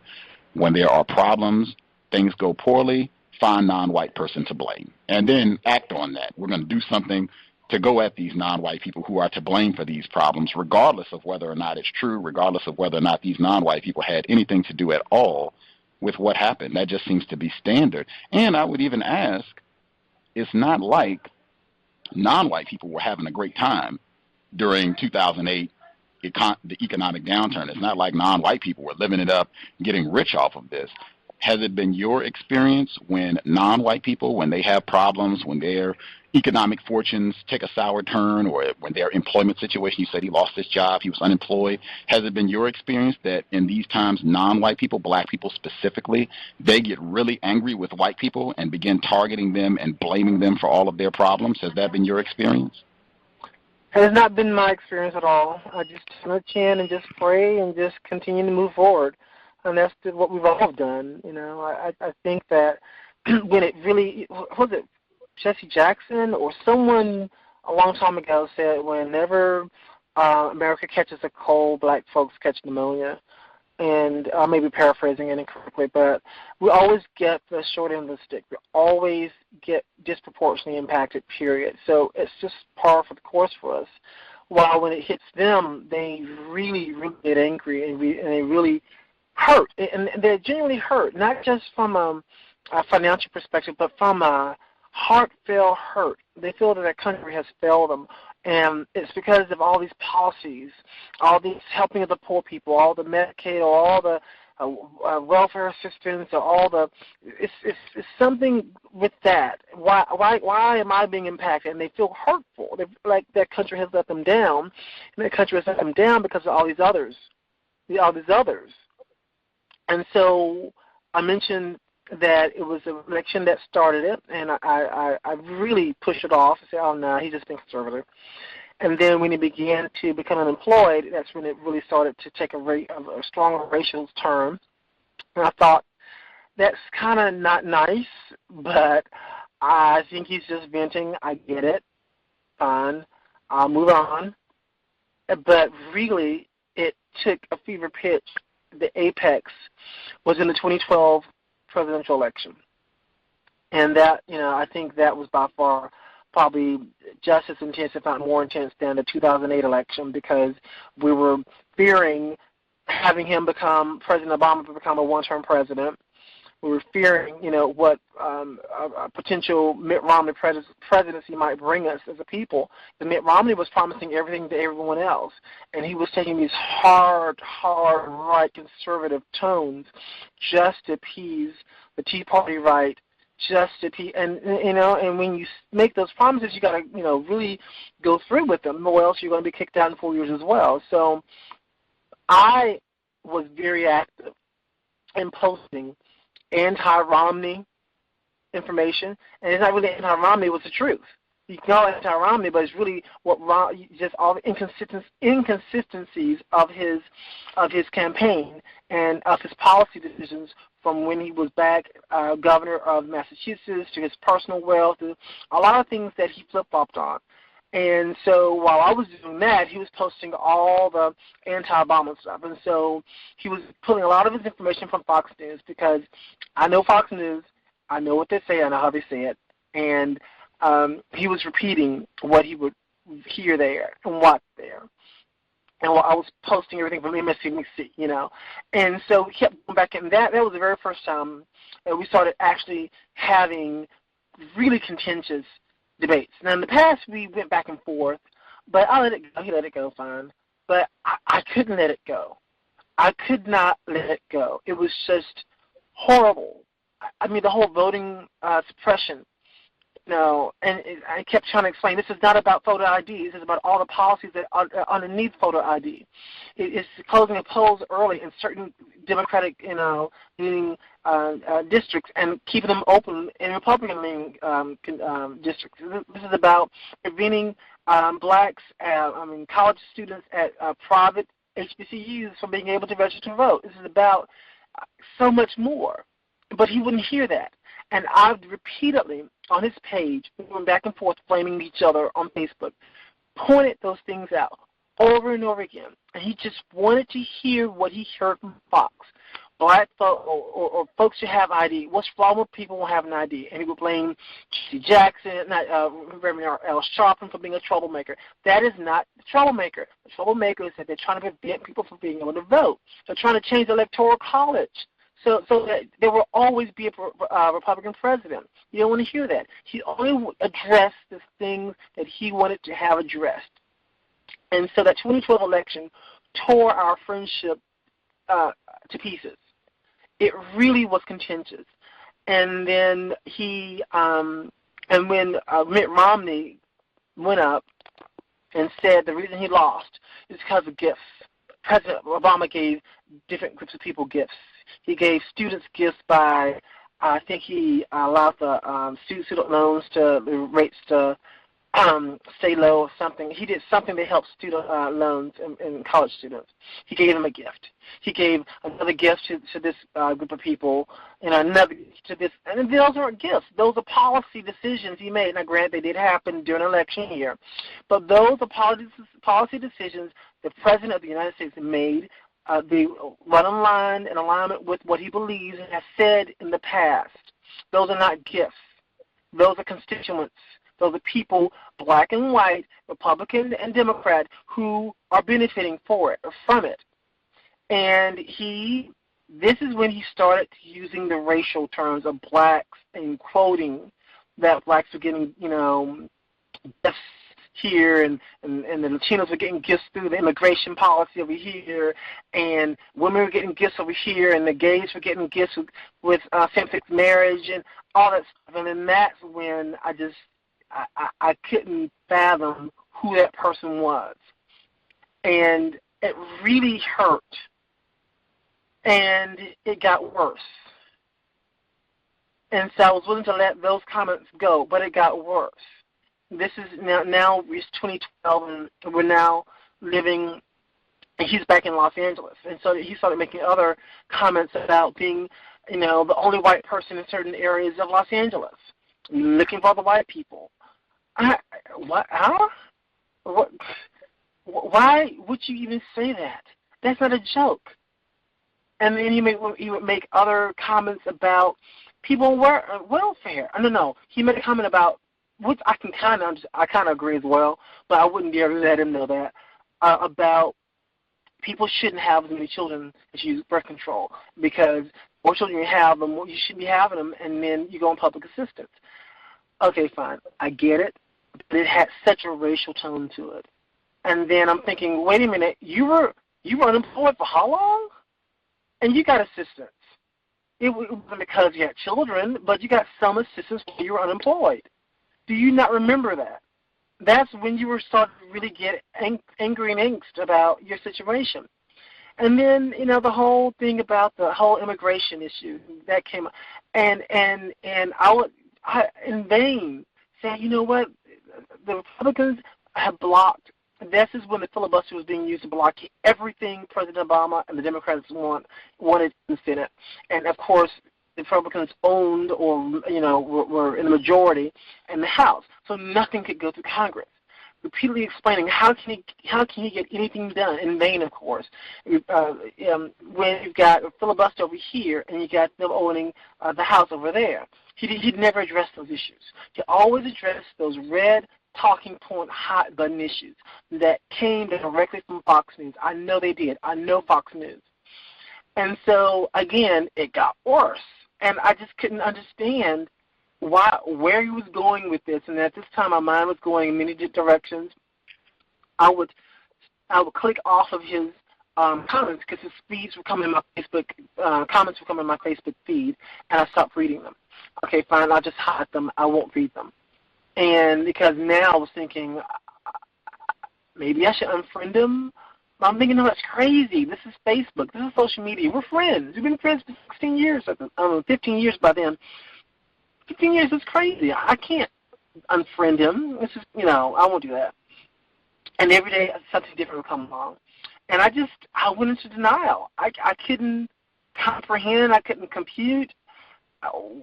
It sounded more and more like he's a racist. And I kept saying, no, he's just angry. But I'm like, wait a minute, he's working. He shouldn't be angry anymore. And it just got worse. And one day, he, remember when President George Bush Jr. was on his way out of office. And there was this clock that people were counting down the number of days it is till he gets out of office, the date and everything. He posted that one time for President Obama. That was it. I was livid. I couldn't take it anymore. I'm like, you of all people to create a clock for, to highlight the date that he leaves office in comparison to what we had before. That doesn't compute. And that was the day I decided to unfriend him, because I couldn't take any more of the rhetoric, and I just couldn't take any more of the racial and the Latino and the black and the women and everyone else he attacked in the public world. I just couldn't take it anymore. And I unfriended him. And as soon as I unfriended him, I felt relief. And I'm thinking, this is crazy. Why do I feel relief? He's been a friend for 16 years. And it had now been 16 years. I shouldn't feel this relieved. He's going through something. I don't know. Is he really a racist? I can't. I'm still, to this day, I was still thinking he's not really a racist. I was still trying to hold on to that friendship. Trying to convince myself, no, he's not really a racist. After I'd already unfriended him, trying to make excuses for him, he's going through something, whatever. So finally, this is what really happened. He hit me back up, tried to make conversation. I made conversation. He said, well, you fell off my map. Somehow I became unfriended. I said, well, I didn't. I unfriended you because I got tired of racist rhetoric. And that's when he unleashed the unholiest of unholiest insults against me personally. And when he attacked me personally, personally, telling me the reason I did not have the career success that I had always wanted because I surrounded myself around, all black people, telling me that I had become so militant, and that's a code word. Whenever a black person articulates their experience and calls out racism, I'm militant. He said I was radical. He was saying the whole racial code word, all that came unloaded upon me. Personal attacks against me. The one I had known for 16 years, and gave me a gift financially. And it really was hurting. And a part of me said, "This is it. I won't have any more conversation with the most bearer." And a part of me said, I still get. I don't know why I was still trying to make excuses for him. Again, I just couldn't. I think I was so blindsided by the personal attacks that I just couldn't compute. And I realized, I can't. I'm stupid. I'm a fool. Who else am I going to allow to personally attack me, say all manner of evil against me, unload upon me, and get away with it? Nobody. Why am I letting this one person go? Why am I making excuses for him? And I went back and I realized he has said some really hurtful things towards every group of people in this country, except his own. And he's attacked, and he recently attacked me personally, and that's not okay. And I should not be making excuses for him. I wouldn't make excuses for anybody else black who did that. Why am I making excuses for him? And so that's when I say, you know what, I won't ever talk to him again. I can't. And I'm a writer, and so I had to express those feelings of anger and resentment and shock. And so I said, okay, this is what I do. I'll write about this experience. And at first I was like, I wanted to be really mean and ugly. But as I was writing it, I couldn't be mean. I couldn't be ugly because we were friends. And we had a history. And there were great years. We were in our 20s and our 30s and our 40s now. And so what I ended up doing is telling what I did, the truth. This is how we met. This is how we became friends. We had a great friendship. It lasted for many, many years. He helped me out financially, and we literally prayed for each other. There were times when he was going through, and then I prayed for him. And so when you have that brotherhood, I guess, with each other, it's hard to break that. But when those comments started coming little by little, and when it got to an apex, I just couldn't take it. And then when he unleashed upon me personally, saying personally hurtful things to me, I couldn't take it. I couldn't. And so that's where I left it. I said, you know what, this holiday season I won't be talking to my friend for 16 years. And once I wrote it, I felt even more relief. And I just feel, I don't know what to feel, but I feel better. And I feel like I really put forth an effort to keep a friendship, but it isn't worth it when you are feeling what you're feeling. You shouldn't have a knot in your stomach around your friend. You shouldn't feel anxious or have anxiety about what he's going to say next on your Facebook feed. You shouldn't have to defend, you shouldn't have to do that. You may disagree, son, but you shouldn't feel this. Something is wrong. Something doesn't compute. This is not a friendship. And I don't know when exactly we stop being friends. But I do know when we finally had that last personal exchange, we could never go back. And, that's that. So it was an interesting experience.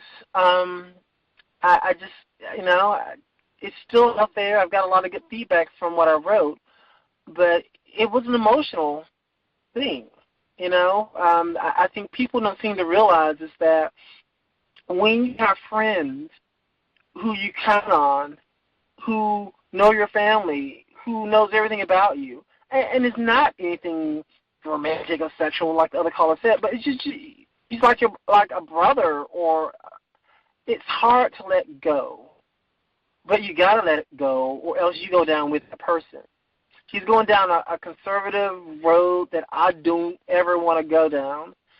and he sees me as being militant, as radical, and I'm like, I'm not. I'm just saying they're trying to change the Electoral College so that a Democrat would never be elected.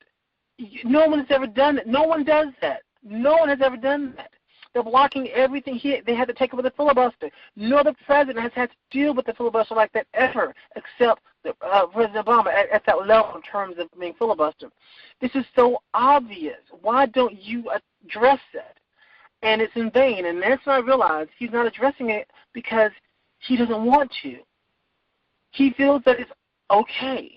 He feels that somehow it's justified. Yeah, people being disenfranchised, but it's okay because of this, that, and so. This is the better route to go. And if some people have to be disenfranchised by being pushed off the rolls or having early voting cut off or being filibustered, that's okay.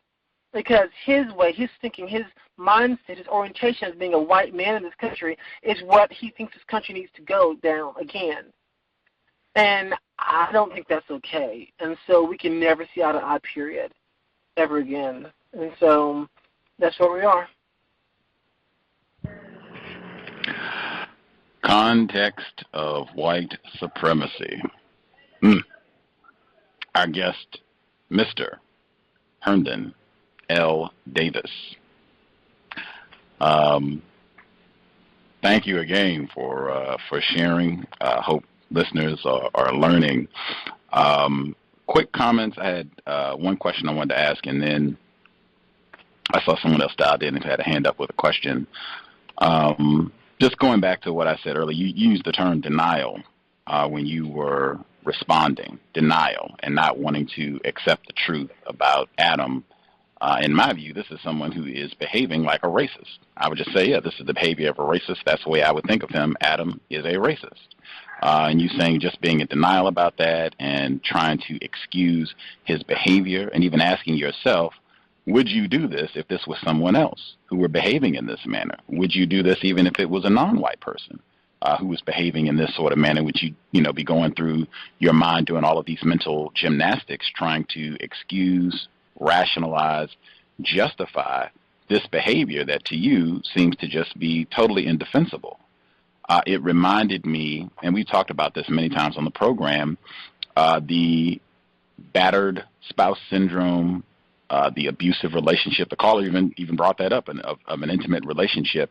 And I say it in this sense that we non-white people, we tend to exhibit those exact same behaviors as it relates to white people. In fact, we started this conversation, George Wallace, and you said about how black people were so quick, not all, but many, to forgive him. And I've seen this where black people, somebody can go out and, be the most vile, heinous, racist, do all kinds of cruel, inhumane things to black people, and then, bang, forgive. Nelson Mandela talked about that in the book, forgiveness. That's what they've been saying over and over and over. Reconciliation, forgiveness, forgiveness. I feel like that happens all the time with racism above and beyond any other crime, and that's what I view racism as, a crime. Many of the things that you have mentioned, these are crimes. Trayvon Martin, that is a crime. These people having their voting rights restricted or being denied access to vote, having voting hours restricted, in my view, these are crimes. You are infringing upon what is supposed to be one of the most sacred rights. That's what they say. One man, one ballot. One woman, one ballot. That's what they say. These are crimes. There's no other crime that gets talked about in this matter where it's always the victim, the person who has been harmed, the group that has been harmed, being constantly asked, forgive, forgive, forgive. No redress of grievances. Many times you don't even get compensation. You don't even get the wrong corrected, but forgive, forgive, forgive, forgive, forgive. They don't do that with so-called Jews. They don't do that with any other group. It's just black people. And I would tie this very closely because we started the conversation with this as well. You mentioned your father as a minister. I feel like the Christian, and I always put that hyphen there, Christian, white Jesus, I think that is so powerful, the influence that has on our thinking, particularly as it relates to white people, where that Christian white Jesus ethic of, well, I don't want to be perceived as hating white people, do unto others as they do unto you, and I want to try to make sure that I'm doing the right. He blessed me with a gift. I want to forgive. I don't want to be stuck in this, thought process where I'm thinking of him as a racist and just kicking him to the curb. That tends to be the way that I see black people, victims of racism, and it's not even just black people, non-white people, period, function in relation to white people. And I think that's something that needs to be seriously addressed. I would even say it needs to be done away with completely, because it has not helped us solve this problem. White people have shown a pattern, the same thing with the abusive relationship. They just keep coming back and wailing away, and we forgive. I'm sorry, I forgive you. Let's just move on. Let's try and make it work. Let's try. And they just keep coming back and wailing away, and they keep coming back and wailing away. At some point, it has to be, hey, I'm not going to be in denial. This person is abusive. And white people, they function as the highest abusers in relation to black people. That's just bottom line. It's unfortunate, it's sad, but that's the whole history, undeniable. It's not just Alabama, it's not just the United States, it's worldwide. Their record is abysmal, undeniable. And I think the quicker that we can just come to terms with that and move forward honestly and practice some self-love, take some of that empathy and sympathy that we tend to dole out to undeserving racists like Adam and save that for ourselves and other victims of racism, I think we would be so much healthier collectively, and I think it would put us in a much better position to successfully counter what racists are doing to us. The question I wanted to ask, you said in your post, I read this already, but I want to focus in on one word. You said that I believe it is the rising public influence of social media combined with an unconscious internal racial class angst within Adam and many other white Americans that has now spewed to the surface. What exactly is it that you think Adam is unaware or unconscious about as it relates to racism? Excuse me. I don't think Adam thinks he's a racist, and I think that because he does not actively try to prevent black people from working or prevent black people from having a good life, he doesn't think that he's a racist. But when you harbor those feelings towards entire groups of people and thinking that, many of them are on public assistance, when you make comments about groups of people, many of whom are black, those comments, in my belief, is that unconscious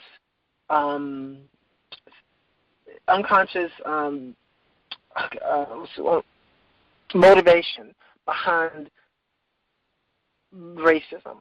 If that makes sense, they are the catalyst. You feel racist or you harbor racist opinions about certain black people or non-black people or non-white people, whether they be black or Latino, but you may not be trying to actively stop them from living a good life. You just feel negative towards them. And I believe that he doesn't think that he's a racist because he doesn't actually try to stop anyone from having a good life. He just feels negatively towards certain groups of people. And to me, those feelings are symptomatic of something bigger and deeper deep inside. So I'm thinking those feelings come to the surface often through social media, through Facebook, through Twitter, through YouTube, where you can express those racist feelings, publicly and develop a following and have people comment back and forth and create a great big discussion around it. Yet you can still say, I'm not racist. I'm just saying what I see. I'm just saying these are the facts. Black people need to, start doing this, or Latinos need to start doing that. I'm just telling it like it is. But it's tinged with an innate predisposition or inherent slight bashing of non-white people. Okay? And again, they may not be trying to actively stop non-white people from having a good life, but they are harboring those feelings, those emotions that they're sharing on social media, sharing on Facebook and Twitter and YouTube, and that's catching fire. And so that's what I meant by that. Wow. I want to make sure I get our callers. If I can, these should be rapid. I'll see if I can ask quickly. Do you think that Adam went through the same mental anguish? Because many of the listeners, and I said myself, you sound like you are still very hurt about this. I mean, to me, it sounds very obvious that you cared sincerely, cared about Adam, that you still do, and that this has been a very painful experience for you. Do you think that Adam has gone through the same sort of mental anguish and kind of justifying his response? Because I think you said in his response when he said, hey, what happened? We got disconnected on Facebook. And you said, oh, I unfriended you. When he called you a radical and a militant, he also said that you were a racist. That's what you said in the post. Do you think he went through the same mental anguish, like, oh, man, maybe I shouldn't have said that. Maybe I shouldn't have done that. He's not really a radical. Maybe I went. Do you think he's had that same process, Adam? You know what? I don't know, but I doubt he has had as deep of a process that I have. And the reason, and like I said before, the friendship was based upon the fact that for the first time ever, I had a white friend, and again, I wasn't looking for one, but he treated me as an equal. He didn't look down upon me. He treated me with mutual respect, not that he was imperious and he was a king and whatever, and we batted back and forth, and that felt good. And so for me, I think that I've wrestled with it more because I valued that mutual respect as a peer, and I valued the friendship and the conversations about race and ethnicity and culture because I saw someone trying to make a difference, trying to improve, trying to understand who was white. And I think for me, that's why I kept trying to, in the beginning, make excuses. This is something else, this is something else, this is something else, all the way up to 2012. Still making excuses. And that's why I anguished more probably than he did. And again, it's just something, lesson learned, I just think that people, when you're born into white privilege, bred into white privilege, you come through your DNA with white privilege, orientation around white privilege is very difficult to shed it, if not impossible.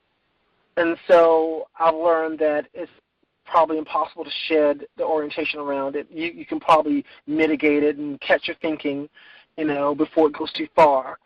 But with him, he chose not to catch his thinking before it went too far. And it just went there, and it's still there. And that's unfortunate because I saw such promise back when we were in our 20s. And see, I keep thinking of him when we were in our 20s. I know we're no longer 20s, but that was so fresh and so new and had lots of potential. And now that we're in our 40s, it's like, what happened? Where did that potential go? I know we all grow and we all evolve and we get older, but I think I've gotten better. I think I've evolved. I think, I've still got some more to go, but I can't say the same thing for him. And I can't understand that. And I've stopped trying to make, sense of it. And, yeah, I'm still hurt by it because I thought that he was different, And I put faith in the fact, I don't want to use the word faith, but I put confidence in the fact that I thought he was different. But I found that wasn't the case. And I'm okay with that, It's just something that I learned. I wrote about it. A lot of the anger dissipated after I wrote it.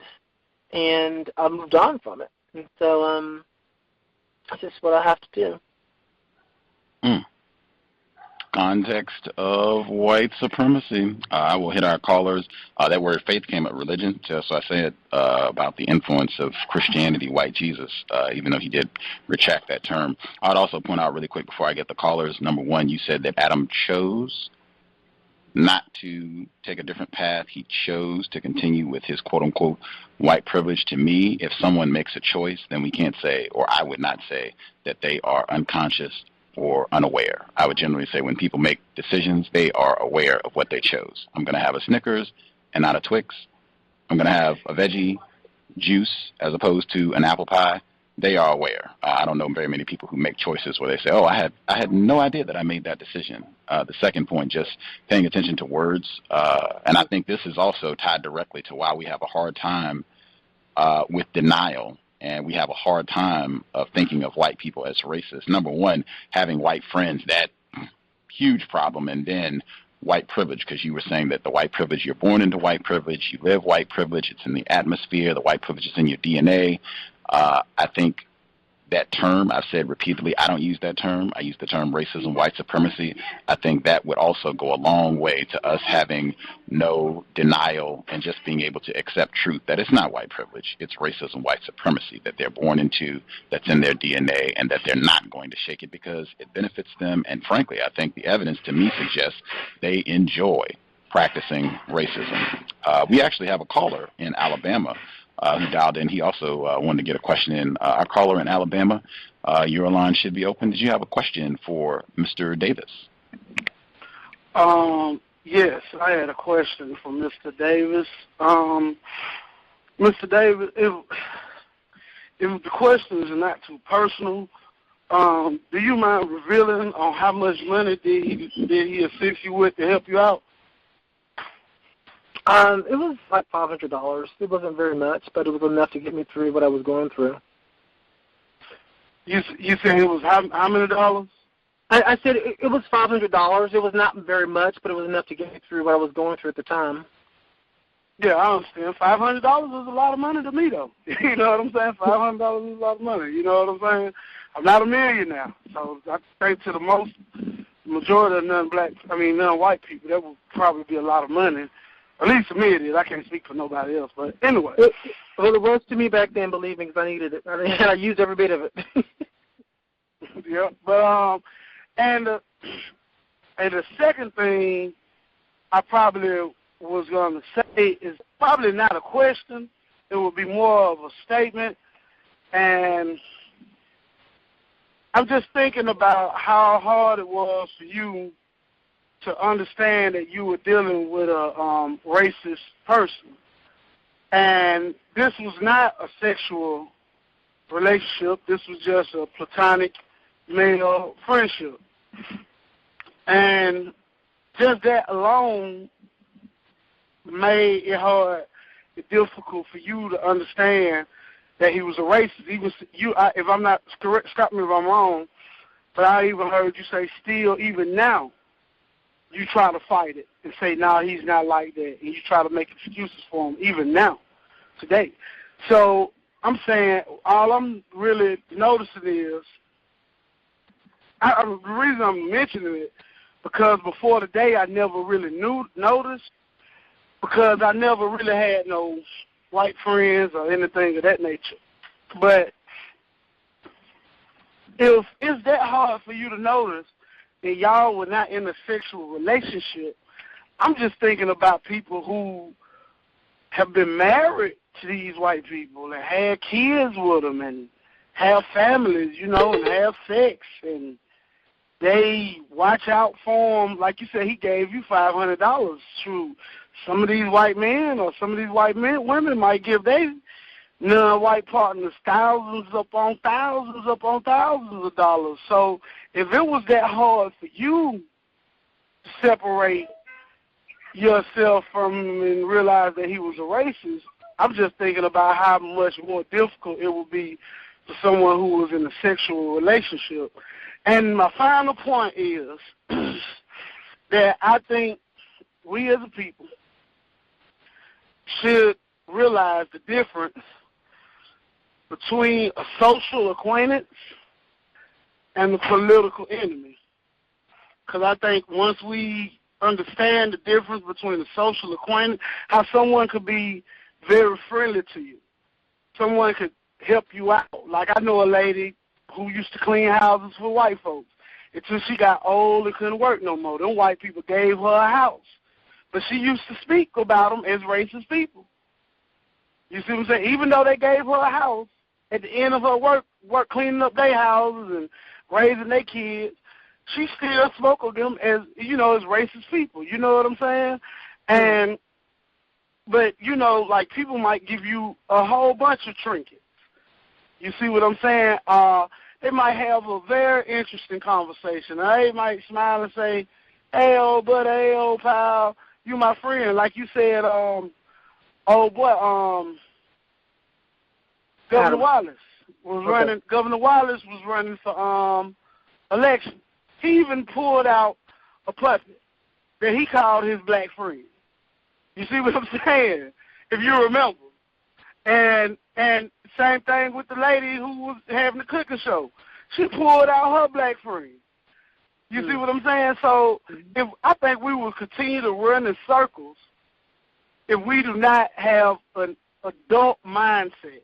Because I think it's really a childish mindset to believe, hey, just because Bill drunk a beer with you and smiled and pat you on the back, that means he's your friend. You know what I'm saying? Yeah, he's your social acquaintance. He might be friendly with you, but the politics of his people, I don't care if it's Republican or Democrat, but the politics of his people, which is white supremacy. The politics of white people is not Democratic, it's not Republican, it's not socialist, it's not communist, it's white supremacy. And if we don't understand that their politics, I don't care how friendly, they can save my life, they can give me CPR and save my life.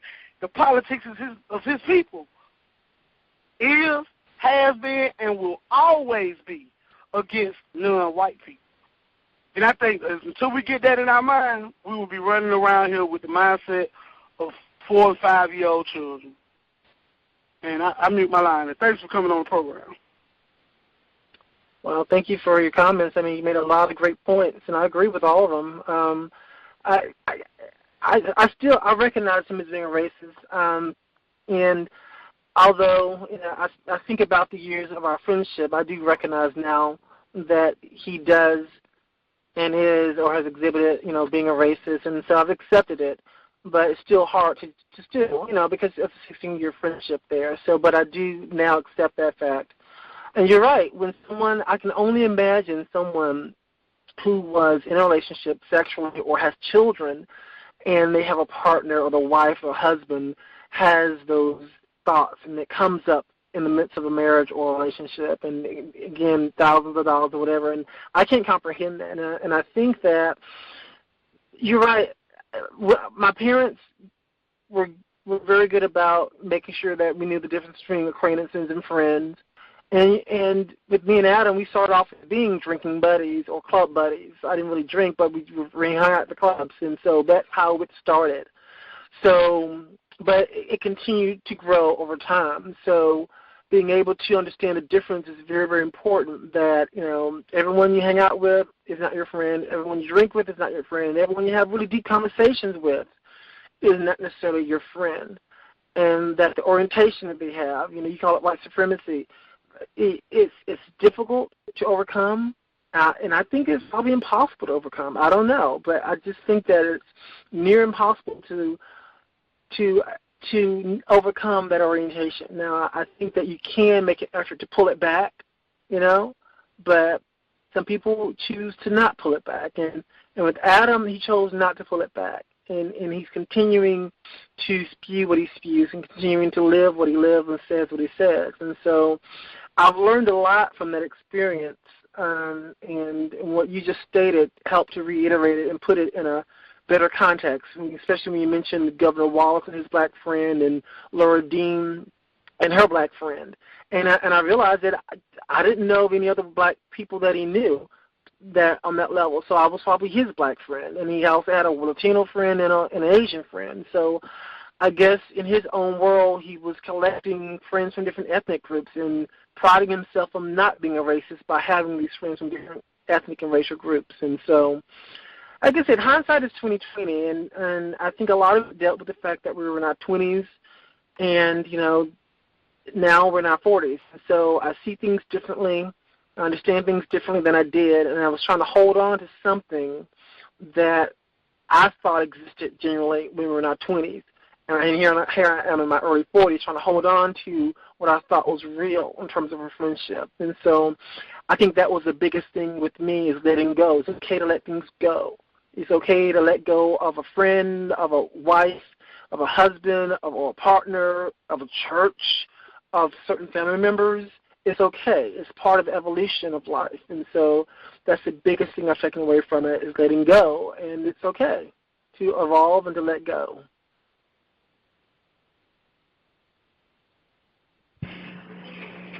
Fascinating. Do you think if Adam, do you think it's possible for reconciliation? Do you think there's something that he could do where you all could patch things up and be quote-unquote friends again? I don't think so. I think that the most we could probably be would be really good acquaintances. We actually have mutual friends. And so his mutual friends, I think, actually forwarded him the article, and then he hit me up around the holidays, and I didn't respond, and I sent him a thing, and we tried to correspond on Facebook again after the holidays were over. And he totally glossed over all the points in my article and said, well, let's just talk face-to-face about it, which I understand. Things get misinterpreted online. But the fact that you didn't even acknowledge the hurt, the shock, the pain, the very specific comments that I was very specific, and I know he remembered them because we had them. So it's not like you don't remember those comments. And I was like, I'm not stupid. If he can't even acknowledge that, okay, if I hurt you, I'm sorry. Let's talk about it offline. But no. Well, it's unfortunate you feel that way. But and then he went on about how liberals think that any attack against Obama is, it's just that we were hypersensitive, and he never acknowledged any of the specific racial stuff. And I was like, you know what? No, I can't. If he can't even acknowledge the hurt and the turmoil and the pain, I'm not going to go there and try to meet him offline. So I don't think the friendship is doable at this point. I think we can still be friendly. We can still be acquaintances. He's a good person. I mean, I don't have anything against him as a person or as a human being. I think that he is a racist, and I think that he has racist beliefs that he doesn't think that are there. And I can't do it. I've made, all these years, I made excuses for it.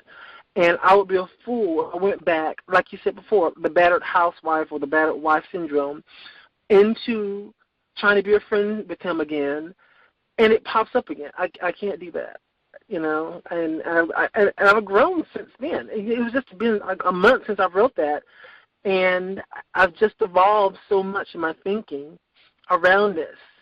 And just talking with you now, I've seen the growth. I've heard the growth. I don't think it's possible. And, it's unfortunate because he's a good person, but I'm okay. I'm good. I really am. I've got a lot of good people around me. I don't, I want to keep it that way. I don't need turmoil. I don't need drama. I don't need any of that stuff and angst. I need people who can support me, who understand me. If you don't, fine, but I can't go through that going forward, Healthy perspective. Teachable moment. I think that's a term President Obama uses all the time. Teachable moment.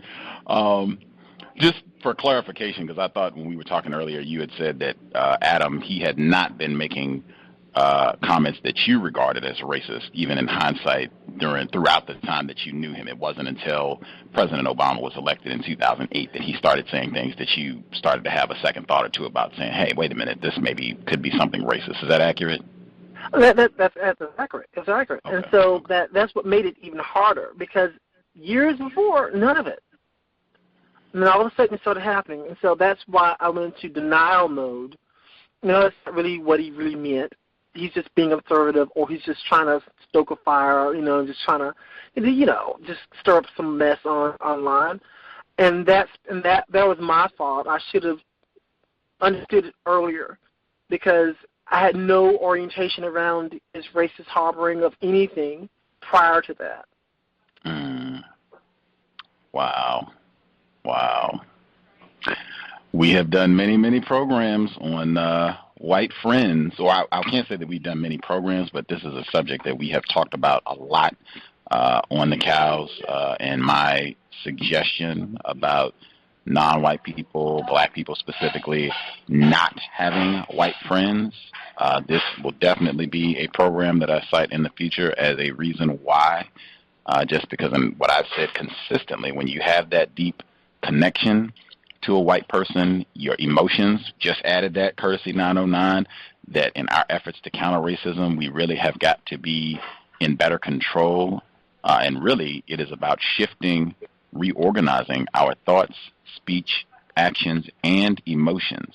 And when you have those deep, intimate, personal, emotional attachments to white people, it really disrupts your ability to be logical and to just look at something and take it for what it is. I'm sure if it had just been a regular stranger, either on Fox or Good Morning America or in your local newspaper down in Southern California or wherever, and he had been saying the same things that Adam was posting, and you didn't know this person, you all didn't have any history, I'm sure it would not have taken you 30 seconds to say, hey, this guy, I think he's just saying racist things, or even just saying, I think this guy's a racist. The stuff that I think it would have been that really quick. I don't think you would have wasted any time trying to justify or being in denial about it. It's once you have that intimate connection, it really disrupts all of that, the thought process around just, hey, let me identify what's being said and evaluate it for what it is. When you have that connection, it starts to be, well, I don't want to lose this connection. I don't want to lose this relationship. I don't want to upset this white person. I don't want to believe that this white person is racist. I don't want to believe that my white friend is racist. It really hampers our ability to just maturely evaluate things for what they are, to see exactly what is in front of us. That I will be citing this program consistently in the future when we talk about white friends and the danger around having white friends. And also I want to make sure I give a hearty bit of thanks and appreciation, because this is not easy to sit around and just talk about things that have been painful. This experience and, close relationships that you've had with people that dissolved and second guessing yourself and that sort of thing. I know that it's not easy, and to do it publicly, both in your blog and then to come on the program and to do so and to take questions from strangers, I know that is not the easiest thing in the world. So I definitely want to appreciate you for having the courage to speak out. And I hope I hope it will inspire other people to do that, because I think the more of this that happens, I really think that we'll be able to make some progress with regards to just having a more accurate, more mature understanding of what racism is, how it works, what it means to be a white person, and just different ways, honest observations about how white people practice racism and how sometimes it can be difficult for us to just truthfully acknowledge, yeah, this white person was practicing racism, how we have a tough time even admitting that to ourselves and other people. So hopefully this will be a big benefit to people. I really appreciate you taking some time out of your Sunday to come in, speak with us, and I'm just really grateful that you authored this blog post to document your experience with Adam. Thank you for having me. I appreciate it. Talking about it actually makes it a lot easier. This is the first time I've actually verbalized it. I've written about it. I had a lot of positive feedback from it, but I've written back people, but I've never actually verbalized it. So this is the first time I've actually said it out in the ethers, into the air, and it was very cathartic, and it made me just clarify things more as I spoke and as I continued to speak. Every word just became more real and more definitive, and it felt good, and I appreciate that. It felt like I was going to therapy. Wow. Right on. We all need that little processing so we can do a little bit better dealing with racism. The blog post, as I said, it's linked. If you are listening at Black Talk Radio Network, it's linked right there if you want this specific post that we've been talking about. But the blog in general, you can see some of his other commentary on Rodney King, some of the books that he recommended, the film The Butler, Trayvon Martin. The blog is herndondavis.blogspot.com. The address again, herndondavis.blogspot.com. Check it out. Great article, and like I said, been very informative for me. I hope folks shouldn't wait until the last minute, got all their questions in. Really appreciated having you on the program, Mr. Davis. We will definitely keep up with your blogging efforts, and wish you the best of luck with your career, and hopefully we can have you back on the program down the road to continue the dialogue and exchange of views on the system of racism, what we can do to solve this problem. Thank you. I appreciate you for this opportunity, and continue to do what you're doing. It's a great forum. We appreciate it. Enjoy the rest of your Sunday evening, Mr. Herndon, or Mr. Davis. All right. Thank you. Oh, bye-bye. Take care, sir. Context of white supremacy. White friends.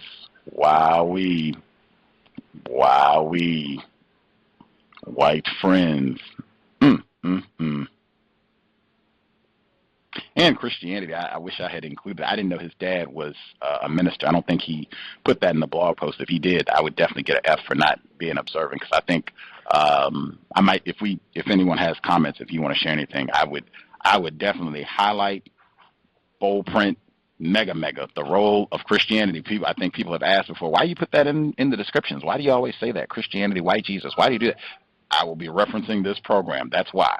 That is why. I think he said his dad, or I don't think he said his dad, a minister, just the different terms that he used throughout the program. He used the term blessed, that this white man blessed him with a financial gift and faith, just those religious terms. I think that has a huge impact on our white identification and our inability just to have a mature analysis of racism.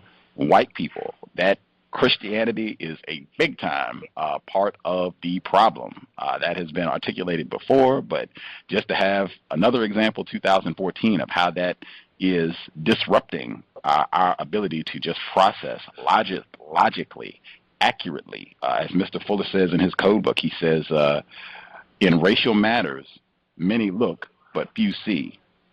See what? See what they are looking at. And that is us all the time. We will be looking right at a racist, and unless they got like a bloody noose in their hand and a Klan outfit and a thought bubble coming out of their mouth with the word nigger or spear chucker or coon, we just struggle to say, well, I don't know, maybe, kind of, no. Jenny is cool. Adam is cool. Martin is cool. Jane and us, we've been kicking it for the long, and as Caller in Alabama said, particularly once the sex factor, I mean, woof, man, it just goes off the chart, that white identification and just inability to make an honest assessment of what it means to be white and how they are dedicated to the practice of racism. We'll take a quick commercial break. That will give me time to go and frolic and yell and loot in the streets. Seattle going to the Super Bowl. Rioting is on. Going out to party and frolic and drink with white people once the program ends. Quick commercial, and then if anybody has any thoughts that they want to get, we can do so. Just give us, I think, 2-3 minutes for the commercial, and we will be right back. Context of white supremacy. RacismDaily.com, your number one source for global news reports on race, racism, and overt actions of white supremacy. From Asia to the Americas, to Europe, to Australia, to Africa, racism is not a thing of the past, it is our current reality. Be informed, be globally informed. You should be the first to know. RacismDaily.com, RacismDaily.com, RacismDaily.com.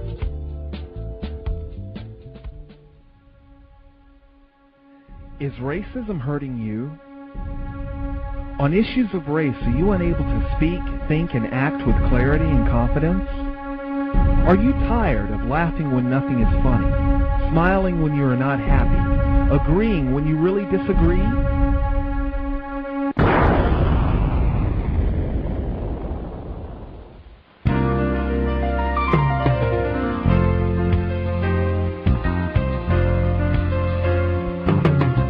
At counterracism.com, you can learn specific strategies and techniques to counter the behaviors of the people who practice racism in all areas of activity, using words correctly, following counter-racist logic, even counter-racist science projects designed to reveal what racism is, how it works, and how to counter it. The open-source code writing format allows you to pick and choose from a variety of counter-racist suggestions so you can produce the code that works for you. Stop by counterracism.com today and help replace racism with justice. That's counter-racism.com. triumphantmultimedia.com.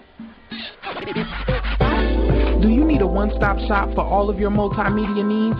Triumphant Multimedia is a skilled team of professionals with a passion for great marketing and chic design. Our specialties include consulting, brand development, copywriting, and creative graphic design that's second to none. We also offer photography, photo retouching, videography, and video editing. At Triumphant Multimedia, our goal is to provide highly effective creative solutions built to suit any individual need or budget.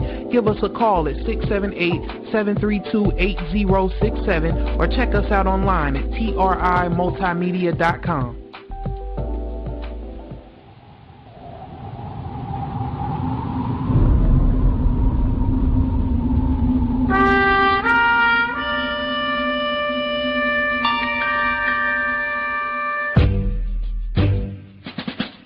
Hi everyone, welcome.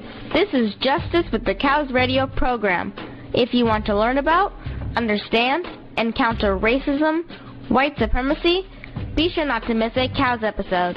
We keep them jammed, packed with constructive information to sharpen your use of words to help eliminate the system of racism, white supremacy, ASAP. Also, to be able to invest in my counter-racist efforts, co-hosting the C.O.W.S radio program, please visit my blog, justdojustice.blogspot.com.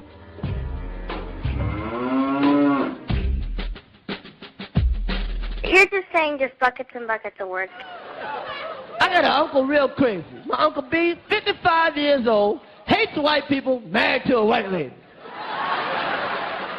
And he sitting around going, you know, these crackers ain't shit, except for Susan. He tried to explain the whole thing to me one day, say, yeah, I got a white wife, I love her, she loved me, that's all that matter. But I tell you this, if the revolution ever come, I'll kill her first. Just to show these crackers I mean business. Motherfucker, cracker ass, motherfucker, cracker.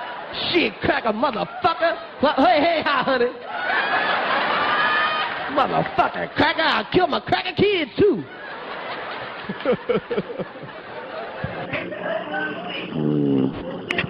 Context of white supremacy. Speaking of alcohol, I hadn't thought about that. I don't think, I'm not under the impression we have tons of folks who are listeners in the Seattle area, but I'm going to be minding my P's and Q's this evening. I was here the last time that Seattle went to the Super Bowl, and the number of intoxicated white people was off the chain, and I expect it will be more of the same tonight. I hadn't even thought, doing the math, that tomorrow is the holiday for Dr. King, so a lot of people don't have to go to work tomorrow. I think a lot of schools and what have you are closed, so that will just be another excuse for even more binge drinking. I don't think anybody else is in the area, but just I would say for folks who see those type of things happening, that is not an environment where you want to be doing silly things or taking unnecessary risks, chances, being out late, being in an environment where you're around a lot of intoxicated white people. It could be setting the stage for any number of bad things to happen. So I will definitely be minding my P's and Q's this evening and keeping my eyes out for what's happening around me and what have you, and probably trying to get to the house as quickly as possible. White people will be acting a fool all evening long, I suspect. Really, for the next 2 weeks, they will be acting a fool. Rioting in the streets, right on. If folks have any thoughts that they want to get in about the broadcast, any points that stood out, as I said, the influence of Christianity, I think that is huge. If y'all have any comments on that, that definitely is important as well. One comment, Bruce Fine, my apologies, I did reference her as a keyboard thug yesterday. Shouldn't be name calling. I was being silly, but definitely no name calling. Don't want to encourage that. She is not a keyboard thug. Devoted counter-racist soldier. Writing, blogging, lots of great analysis, called in with questions in the whole nine, an investor in the program, Bruce Fine. Thanks for listening in. She was listening in today. Speaking of which, she had said that she felt that a lot of the victims of racism, non-white people who have quote-unquote white friends and say that not all white people are racist, actually do believe that all white people are racist. She said that she thinks a lot of these victims are trying to prove to those white people that they're around that they are not like other black people. If you're doing this, it shows to me that indeed you do believe that all white people are racist. You're just hoping that you can curry some sort of favor from white people, the ones that you're around. And I see the logic in that statement. The only thing that I said was that just in terms of our confusion and the contamination that I see amongst victims of racism, most of the black people that I'm around, even in the absence of white people, still insist that not all white people are racist. And I mean, this is not on a program, so this is not out publicly. This is not on the airwaves. I guess NSA or whomever could be snooping, but I mean, to my knowledge, there are no cameras. This is not on video surveillance. It's just us talking. Still, most of the black people that I'm around, they just do not believe that all white people are racist. And it's been my experience, even many of the black people who say this, their actions betray what they're saying. That's what I said about Madiba. He said he wasn't angry with racism. He was angry with white people. But then he would turn around, a white person in distress. Oh, I need to help this white person. Oh, a homeless white woman. Oh, I need to help her. Now, he did acknowledge that that was part of his contamination, but I just think that is a huge part of our contamination, that resistance to wanting to believe that and then applying that truthfully to our thoughts, speech, behavior, and emotions. I just don't see that, even when there's no curry to be gotten, even when it's just black people around and you can't, it's not like you're going to get a carrot or a crumb from any white person. We still have that thought pattern that, nah, I just don't think that it's all white people. I think it's got to be a few, Adam, Jenny, Craig, got to be, one or five that are not like the rest of them. I could be in error, but I thought that was significant as well. The folks that dialed in that had hand up, your line should be open. The person at 0748, I guess you did not get a question in directly to Mr. Davis. If you had something you wanted to share, you can go first since you haven't commented, and then the other folks, if you have anything you want to share, you all can go as well. 0748, did you have something? Yes, sir.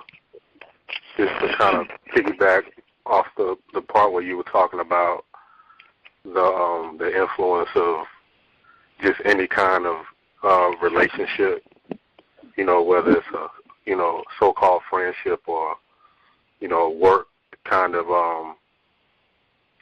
thing, where if you have like coworkers and things like that, or if you know people that know any white individual, you can kind of tell the kind of influence that it has on them and the impact it has on their thinking and the decision making. That is a true and valid point of how you evaluate racism, as well as the tying of the words and terms like faith and words like purity and stuff like that, and coming from the darkness into the light. Just a lot of those kind of like a lot of that kind of verbiage really does have an impact on victims. That is true. So I just wanted to kind of voice my view on that.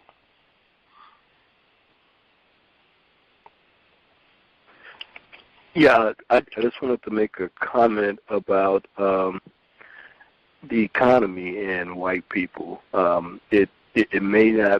It may be too late for the guest. I don't think it clicked for him yet, but I mean, just in the historical context, any time that times get hard economically or the economy gets bad, white people, their DNA kind of explodes. And, whereas before they may have been more tolerable of other people and, more affable, but once survival kicks in, that there's something in their DNA like, oh my God, I gotta lash out at somebody, and it comes out. Just like, say, if you have a pet dog and you feed him and he comes to you, everything's okay.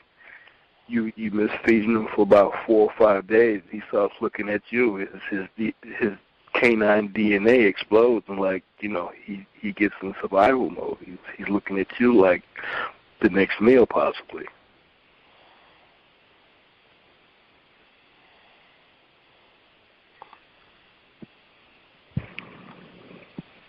that Adolf Hitler quote, in my opinion, I think the guest, he said that he wasn't sure if that matched up exactly. To me, that sounded very close to a lot of the things that Adam was commenting on, where it's always, I mean, that's just standard operating procedure for white people. Things go bad, find black person, non-white person to blame. And not just blame, but then attack. I mean, that's standard. I mean, that's been forever practice that they've done. Economy goes bad, this goes wrong, blame black people, blame non-white people. The welfare queen incident, I mean, it's too many examples of this being carried out, even, in my opinion, even in instances where white people know non-white people had nothing to do with whatever problem has arisen. They know this is another white person's fault. They still have no problem rallying to go get and blame non-white people. That's just standard operating procedure. I mean, by 2014, we should just be up on that. That's what they do.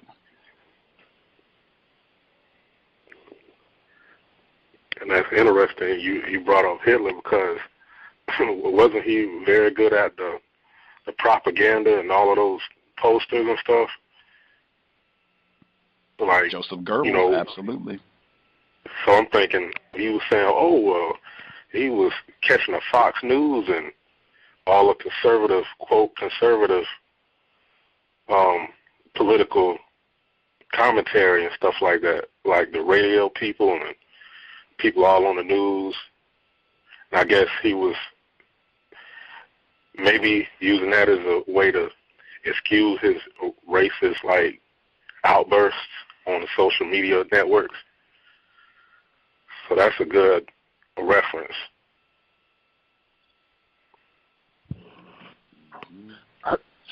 Can I be heard?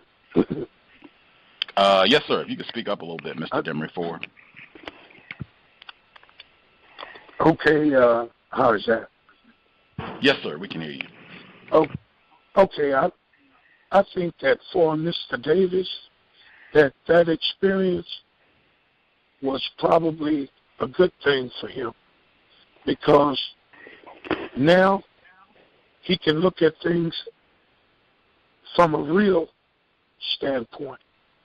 And if he would, investigate those feelings that he had and that he continued to have concerning white people, he may be able to deprogram himself, and he may be able to recognize that he has that little white chip in his head, or that white patrolman guiding his thoughts.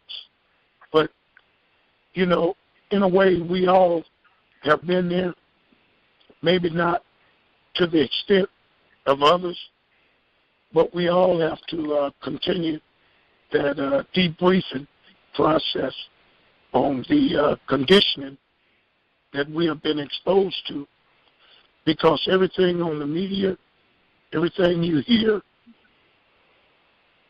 it's all leading you to the same place, to have you to have an unrealistic view of white people. And until you educate yourself and start to reprogram, you're going to always be in some type of situation that you're going to feel sorry that you wasn't thinking, how could it happen to you? So I remember Mr. Davis saying that what he thought a friend was. But I think what he was describing was an associate. You have to learn the difference between what a friend is and just someone that you associate with. And just because you know them, or you from the same area that this person is from, and you even know some of the same people, you may have some of the same interests. That doesn't make them your friend. And white people have money. So what? They can let you have a few $100s, or they can do even better things for you. That don't mean that they're your friends. I think it's a learning process, and I hope Mr. Davis will stay with it and find out what white supremacy is, what it is, and how it works. That's all I have to say. Thanks. The person that got a hand up recently with from a blocked number. Did you have comments you wanted to get in? Yes, it's Karma. Good evening, and thank you so much for having the show this evening, Gus, and thank everyone for participating. On two comments, another way that I look at the fact that white people always blame black people, even when they know that black people didn't have to do anything to do with it, is that past victims always make the very best future victims. So if there are resources to be gotten, and if there is someone who needs to be victimized in order to get those resources, no matter how meager they are, past victims make the very best future victims, and few groups of people have been victimized as completely as we have been. So that's another way I look at that. And another thing is the religious question. I live with a 10-year-old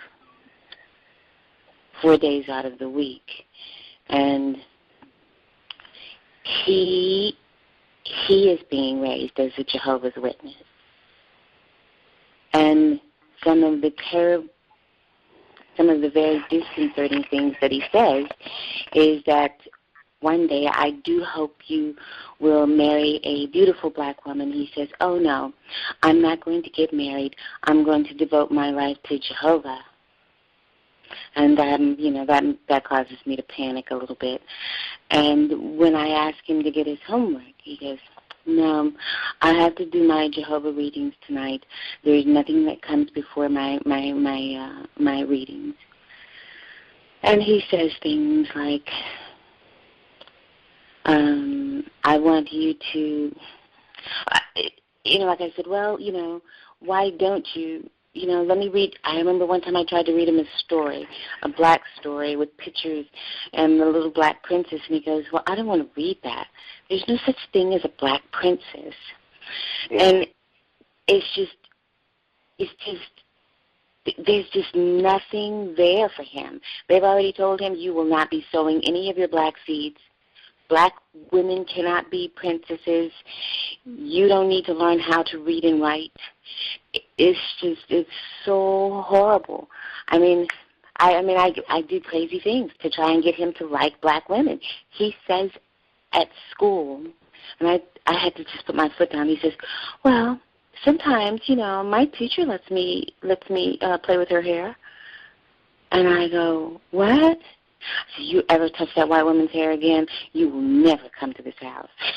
I just have to put my foot down because his mother tells him things like, it's okay to lie to your family as long as it's for Jehovah. I'm like, wow, it is such an uphill battle. It really is. I don't know how we're going to get him back because he is headed down the road of no return. And he is only 10. I have been fighting this for the last 4 years.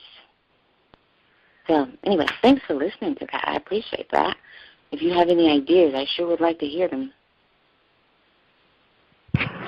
There's a program in the archives. I will post it on my Facebook page and tweet it.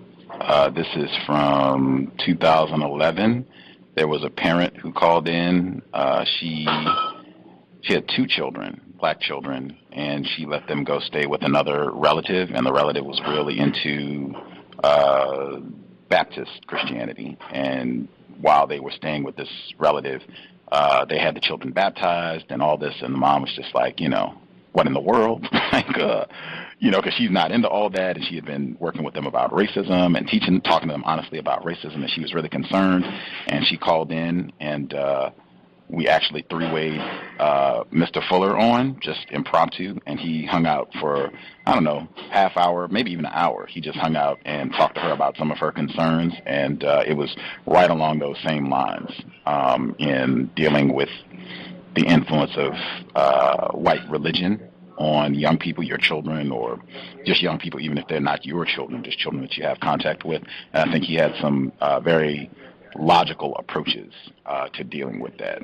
where I'm just remembering it. The mom, she seemed a lot more relieved having some things that she could try to apply with her offspring afterwards. I'll see if I can put my hands on it, and I'll put it on my Facebook page so you can check it out and see if that might be applicable. Okay.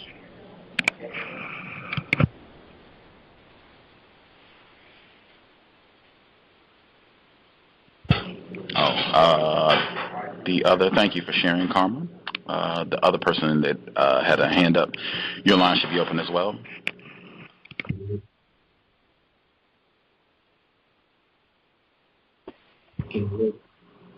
You're very low.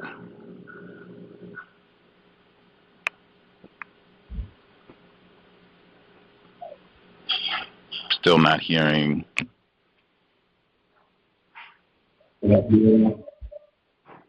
It's still a little, it's kind of muffled. Like you're louder now, but it's a little muffled. I can hear you, but it's a little muffled.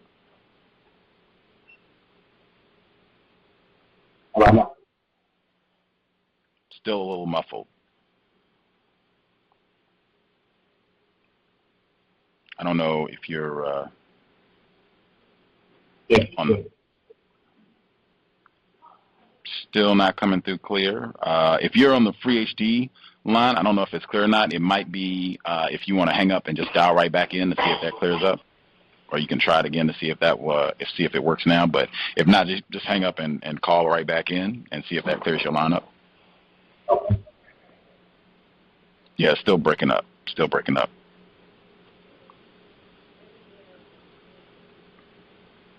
We'll check as soon as I see you pop back on the line. I'll add you back in. Mr.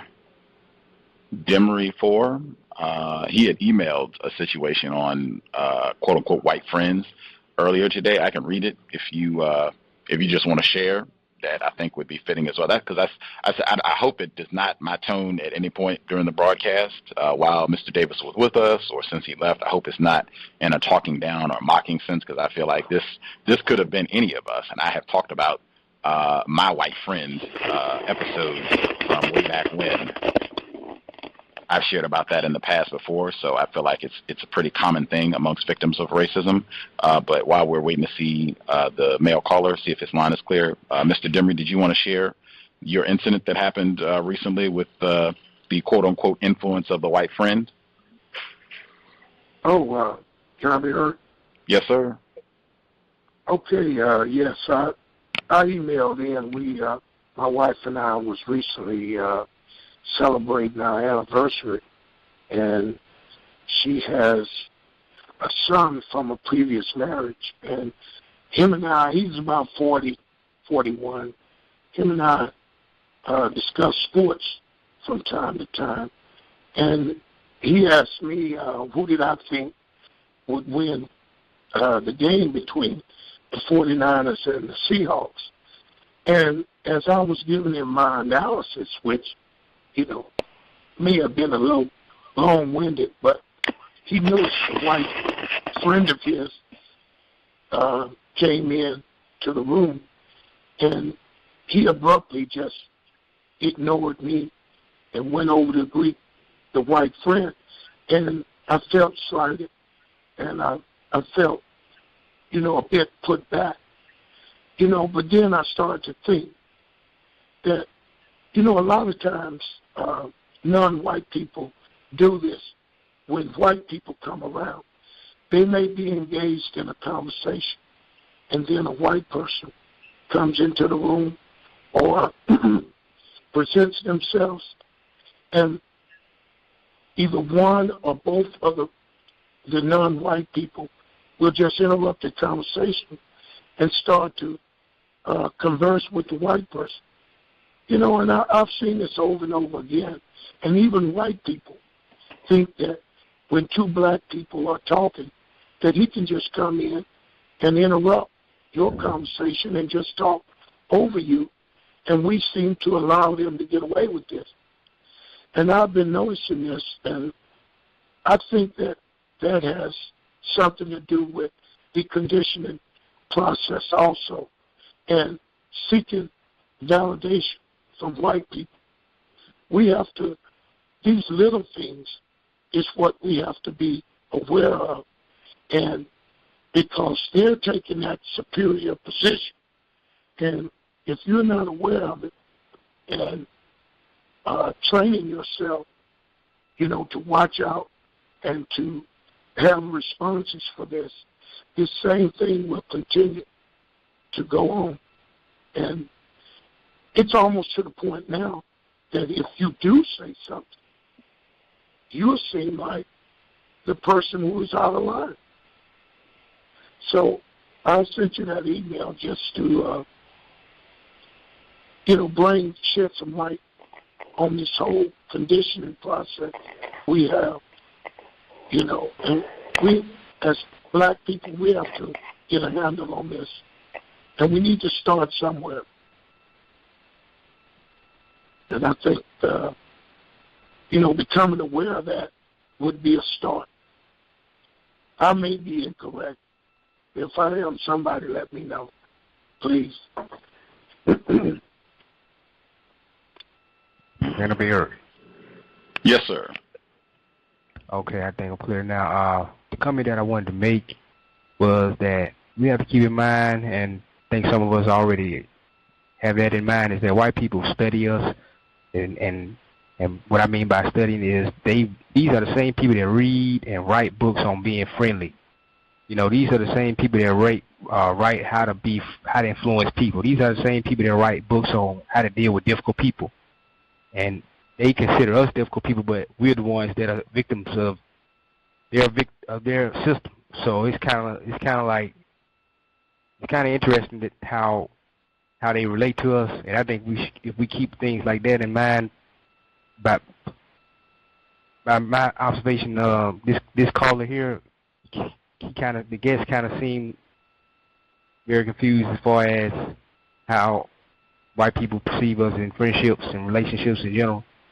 And I just think that, you know, white people just study how to be friendly, and they just study how to make a great impression on us. And the guest was talking about how the white guy was, you know, he thought he knew everything about the white guy, but if you thought you knew everything about him, then you would have seen all of the antics that he was doing coming, you know. So obviously he didn't know everything about the white guy because he was surprised and confused. So I just think that white people have that way of influencing us to a point where we think that they're, you know, playing dumb and they don't know what's going on, but we're the ones that are not going on because, you know, it's just kind of like magic when you stand back and take a look at how the white people just deal with us. You know, they always seem to get away unnoticed, and we just sit back and we just, with a question mark over our heads, confused. You know, that was all I had. Absolutely. That when he was talking about this guy Adam, I had that down to ask as well about the anonymity. You know, not just naming this white guy, why his identity, since he's a racist, is being protected, but studying. White people are not ignorant about racism. They study us. When he said that this guy was going to all these black hangouts, black clubs, listening to black gospel music and all this other stuff, hanging out with, I think he said he had a Asian friend, a Latino friend, quote unquote friend, and his black friend, that they study us. I've seen this. This is a part of the practice of racism. If anything, I would think about it going all the way back to Mr. Fuller's very first visit on the cows. He was talking about, I asked him, I said, why aren't we suspicious of white people? And he said, that right there shows you the power of white supremacy. He said, you do not get to be an elite spy, an elite racist if you arouse suspicion.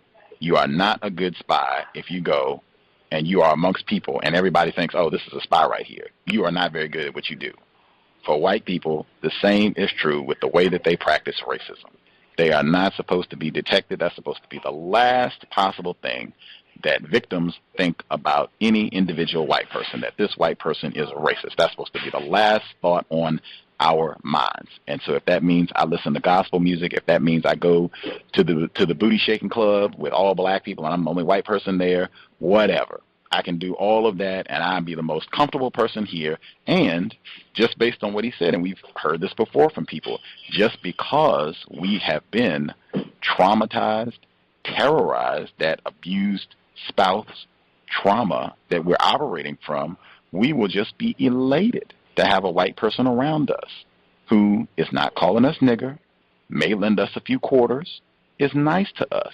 That, I mean, it is the worst with regards to how they are able to function and practice racism in a myriad of ways. It reminded me, Bruce Fein said the same thing. I think he said exactly what Dr. Smith said, identifying a white person as racist and then coming back and saying, this is a good white person. Exact same thing. Just that contradiction right there says so much about the level of confusion and brain trashing that we are dealing with that needs to be corrected. And when Dr. Welsing, when she says, we do not qualify for mental health, just that right there. This person is a racist. This is a good person.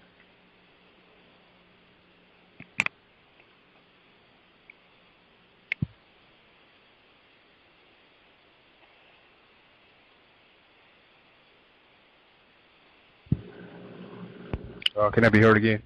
Yes, sir. Also, I just kind of noticed how the guest, the victim, was describing his relationship with the white male. And it seemed like the white male was kind of, it seemed like he was playing kind of a feminine role. I don't want to be disrespectful, but it seemed like the guest was kind of being like the effeminate male, black male in relation to the white male. And the way the guest was just talking about the white male, he was like, why are you putting so much attention on what this man is doing? And why are you so concerned on his life? And why are you so focused on his confusion, or is he confused or not? And it just seems like, it sounds like a female in a relationship, like, why is he doing this? And I mean, you are a male. You're not supposed to be concerned with another male like that. That just didn't come across.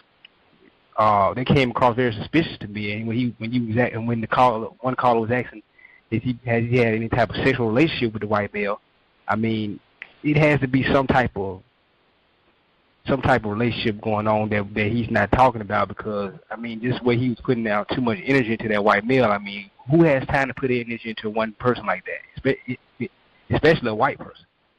So I mean, it just didn't seem normal. It just didn't seem normal how he was relating to the white male like that. And for you to accept money from another man, it's like to me that's like the white male practicing racism again, because it is like saying, you're a victim. I feel sorry for you. Here's a couple of $100, $500. Like it's nothing. I mean, that's rent money for some of us. So I mean, it's just interesting, like to observe that type of behavior dynamic. Well,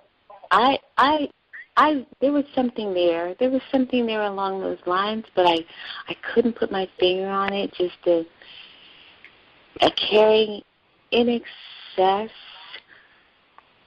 I don't know. But, yeah, I was thinking the same thing myself from a female point of view. I had in my notes to ask. It ended up taking up more time. I thought it was constructive, but it just ended up taking more time to ask if he identifies or has ever engaged in so-called homosexual activity, because he does talk about that I've seen it in more than one post where he talks about that and relates it to racism, white supremacy. So that thought came up, not with regards to whether or not he had done any of that with this white man. I think that question was asked, and he said no, but that it did come up in my mind, and just in the way I think some of the callers even said it was the way that it was being described, it sounded almost like we were talking about a male-female sexual relationship that had gone bad. Like it was, I think even terms were used like breakup, and I don't know, it sounded very much what you all are saying. It did not sound like typical male-male relationship. It sounded much more to me like a male-female relationship. And I mean, it's already, we do not function as men and women. We are children, boys and gals, under the system of racism, white supremacy. But I definitely had that same feeling throughout the program. Victim.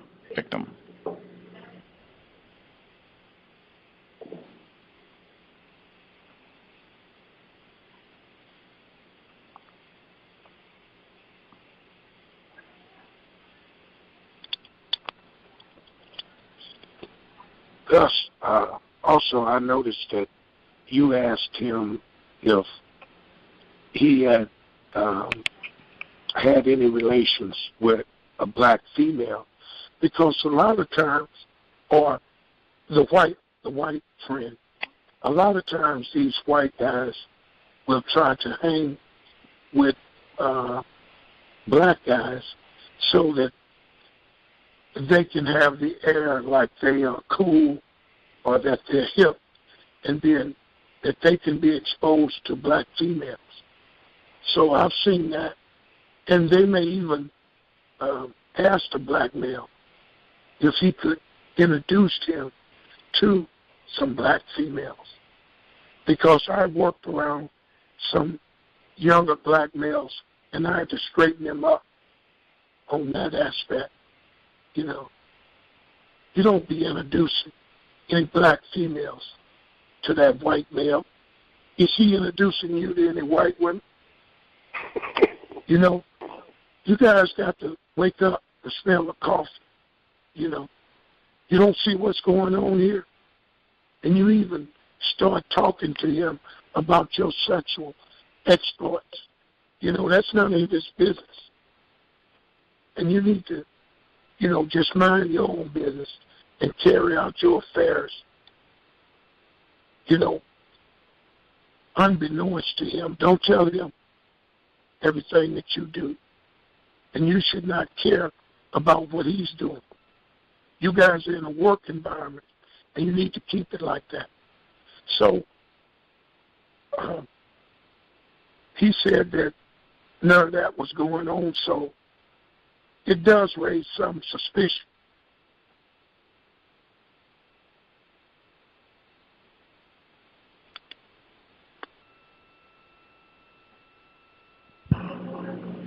Yeah, just my my knowledge of Atlanta, having lived there, the white males going to clubs and what have you, I would be surprised. That not being on the agenda for a white man who's doing all that, I would be very surprised. He said no. He said, you know, that wasn't happening to his knowledge. So okay, but I lived and worked with a white man in Atlanta, and he was doing a lot of that. I mean, almost on a daily basis. That was a regular activity for this white man that I knew in Atlanta. So, you know.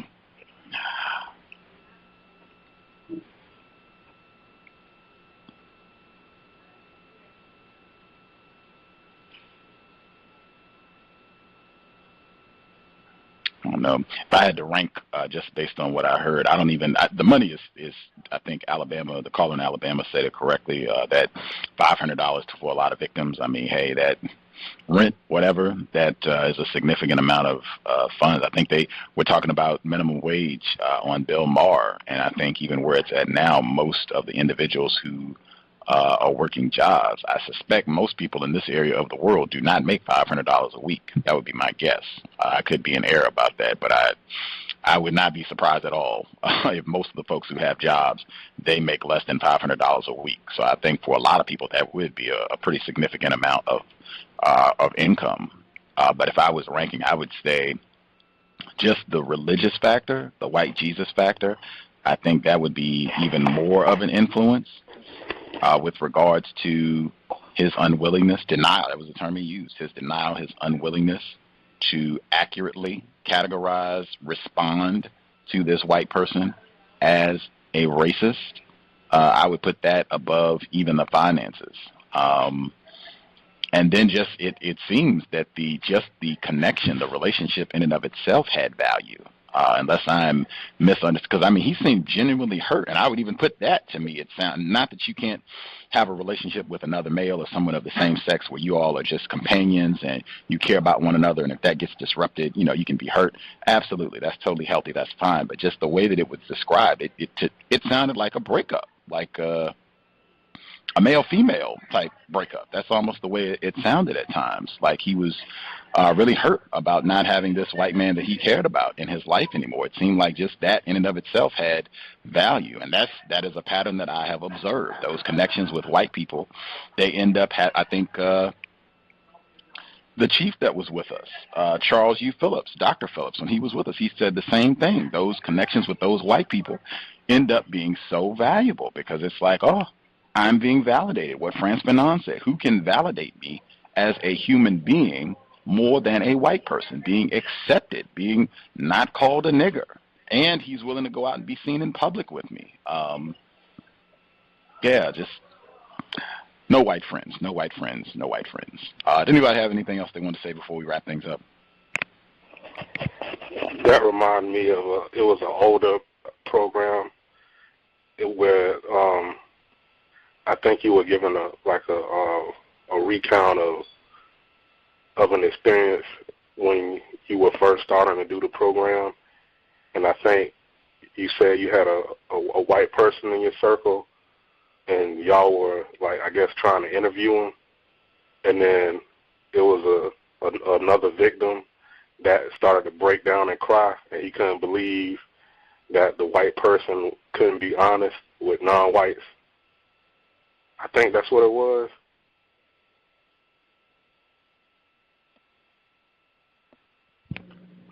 Yes.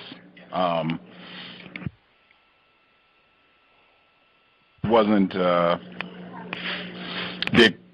what you're describing? It wasn't a program. This incident happened before the cows even existed. This incident was kind of a catalyst for the program coming into existence because it was maturing. I'm glad Alabama brought that up. I think Bruce Fein said the same thing, that just maturity.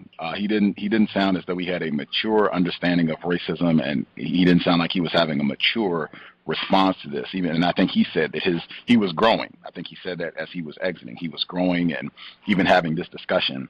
But the event that you're talking about, we had been listening to literally talking to Mr. Fuller that whole summer. This was 2007. We've been I think 1 week we talked to him every day, and I mean for like hours. I hadn't read the code book at the time, but I was just listening to his lectures and what have you. I had read Dr. Welsing's material, and just changing the way that I saw white people, changing the way that I used words, and it not just being this white person is racist and they're still a good person. Like, no, that means something. You're a racist. That means something in relation to how you function in relation to me, and it means I'm altering the way that I function around you, the way that I think about you. And this white guy who was in a sexual relationship with a non-white female, we called him on speakerphone, and we were just asking him questions, just doing the code, asking questions. And he finally revealed, that I have a problem being honest with non-white people. And I was elated because he wasn't my friend. Or I can't even say that. He was my friend, but I didn't have a close connection to him. Like I didn't have any sort of trauma or pain around this guy no longer being cool with me. Like, I did have that with other white people, but not this guy. One of the non-white people who was present, he was in tears. I mean, he sounded like Mr. Davis. I mean, he was literally, you could see the pain that he was going through hearing this white guy say, I have a problem being honest with non-white people, because they had traveled together. Same thing. They went to school together, and they knew each other while they were in school. They had done study abroad programs. They went to Africa, of all things, together. they had hung out, partied together, drunk together, the whole nine. So, I mean, it was just like, what? This is, you know, my good white guy. This is my guy. And even after he heard that and cried about it and heard this white guy say, I have a problem being honest with non-white people, we got off the phone and he said, I got mad love for Bradford. That was his name. I'm not into that, giving anonymity to racists. He said, I got mad love for Bradford. Same thing. I mean, just that. I mean, it's just like that total inability to honestly respond to what it means to be a white person, even when it's staring you in the face. I mean, it's to me, it just represents the level of mental illness that we're talking about, the level of victimization. This is what happens to people that have been terrorized. When we talk about Stockholm Syndrome and all the other terms and ways that we use to identify, just at the core of it, for me, this is the deep level of victimization that we're having to deal with and work out of to grow into being more mature in how we respond to having enemies, white people.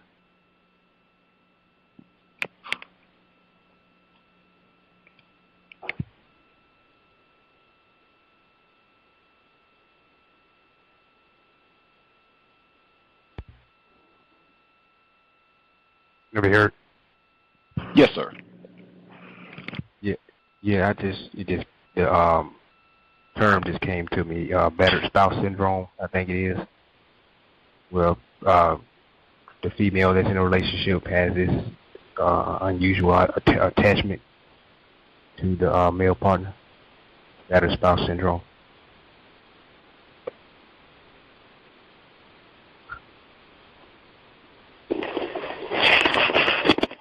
Can I be heard?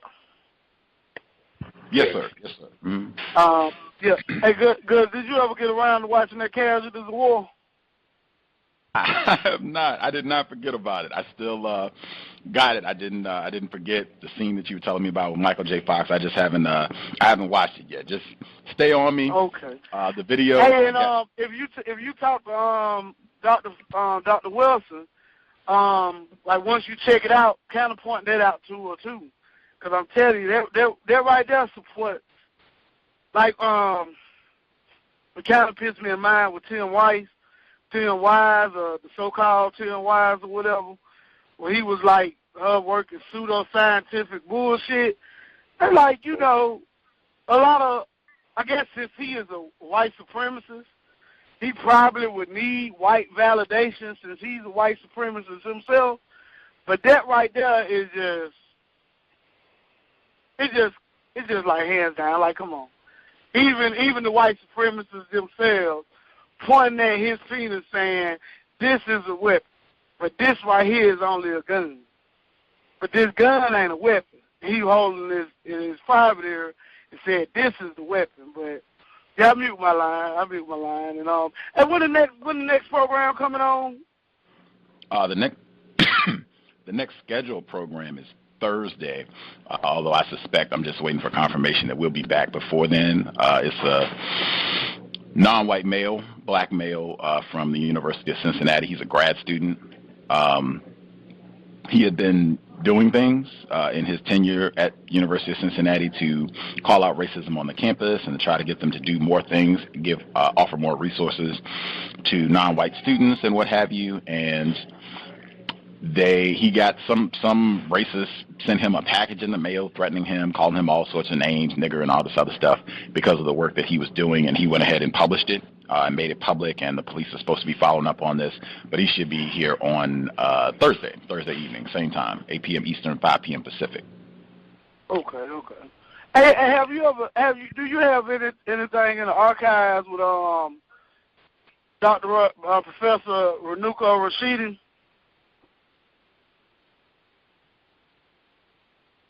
We do not. 909 has been on me about getting him on the program, and I did contact him, and I just didn't I didn't hear back from him. I know he's, busy, so it might have just been a flood of emails or what have you.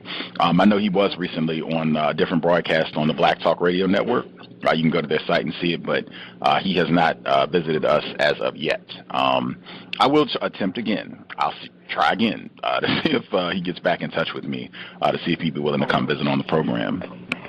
And you said if I go on the Black Talk Radio, I just type in his name, Runoko Rashidi, and his recent visit will come up. It should. There's a search window on the site if you do that. I suspect even if you just do Google and put in Black Talk Radio Network and then Runoko Rashidi, I suspect it'll pop up that way as well. Okay. Appreciate it.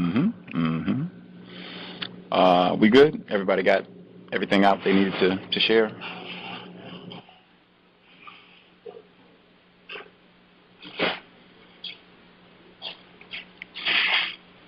Right on. It was on Twitter. I had thought about this earlier in the day. I thought about it when I woke up this morning because I saw an article where the coach for New England, Bill Belichick, that's his name, racist suspect, he was telling his players, the game was in Denver, right? Colorado, they have legalized marijuana, and they just opened their shops this week. And they had an article where they said he was telling his players, don't do anything stupid, got to play the game. I don't know if they drug test, before, after, or whatever, for the folks who play today. But he was saying, don't get yourself in trouble. It's out here. We're here for business. Let's just play the game. And I thought, wow, Washington State, Colorado, they both have, quote unquote, legalized cannabis. It is trending on Twitter right now, Stoner Bowl. And they're talking about how both of the states that have football teams in the Super Bowl legalized cannabis. And even just the fact that is one of the top hashtags on Twitter right now, to me, just further stood out with regards to nothing is a coincidence, anything that's on television. Just the fact that this got legalized the end of last year, and now the shops are coming into effect, and now these are the two teams in the Super Bowl. And they have or I guess for people who are familiar with Twitter, they normally have photographs at the top. Like if you click a hashtag or if you do a search item, it'll have photos at the top of the page that are related to the term that you searched. The second photo that they have, it is a water pipe, also known as a bong, and it is red, yellow, and green. I suspect those colors have some significance for some folks who are listening, but that's the photo that they have in the center of a big bag of cannabis and then a football with a hemp leaf on the football. Those are the three photos that they have if you go to Twitter and you do a search for Stoner Bowl. And I just thought that right there, I know that is going to come up in the next 2 weeks between now and the Super Bowl. That's going to come up over and over. That's the sort of thing that Bill Maher will be chuckling about and laughing. Just that right there, for me, goes into the propaganda and pushing this as acceptable, fun, cool. This is great. Use this product. Drugs. Use this product. It's great. It's fun. Even that makes me suspicious of it, the fact that, in my view, racists are promoting it in this manner. The games or whatever, whatever happened. But I just look at things like that, and I tend to have a much more cynical, skeptical viewpoint. Nothing is coincidence, and I'll just leave it at that. You can search for yourself, Stoner Bowl, on Twitter, and I'm sure it's on Google as well. At any rate, we will be back.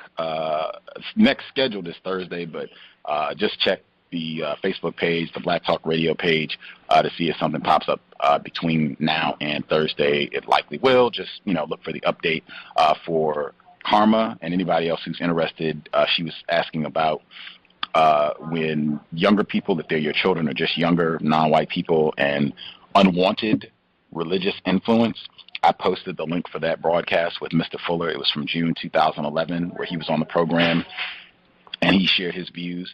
It's on my Facebook page. I'll tweet it as well. He dropped in around the, I'll say, 50-minute mark or so.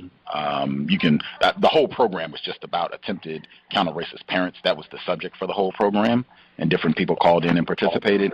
And then you can, if you want to hear Mr. Fuller, you just have to wait until about the 50-minute mark, and then he hops on and gives his view.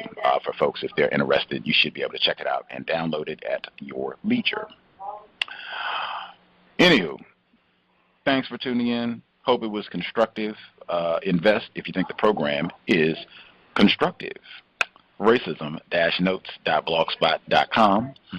Racism-notes.blogspot.com. Listener-supported counter-racist radio. PayPal is in the top right corner. Invest if you think the program is constructive. If we don't have a program between now and Thursday, I will check out the film, Caller in Alabama, before we get back on the air. If there's no broadcast, hoping there will, but I will hopefully have it checked out by Thursday. Okay. Be constructive. Be safe. Anybody want to do the prayer to wrap things up?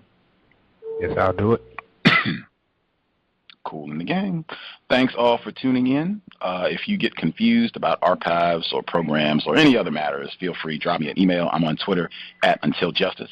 Again, on Twitter @UntilJustice. The email is untiljustice@gmail.com. Caller, take it away. Creator, help us keep in mind that white people are the problem. Help us keep in mind that white people are the enemy, no matter how friendly they come across. Help us keep in mind to be suspicious of all white people at all times, be patient with other victims, and find ways to replace the system of white supremacy with justice as soon as possible. Ashe. Ashe. Happy anniversary, Mr. Demery 4. Good to hear that. Black people, males and females, working together to replace racism. Cal signing out. Thanks all for tuning in. Nigga, you so brainwashed. I'm a victim, brother. No problem. You're a victim. I'm a victim of 400 years of conditioning. Shut up. The man has programmed my conditioning. Even my conditioning has been conditioned.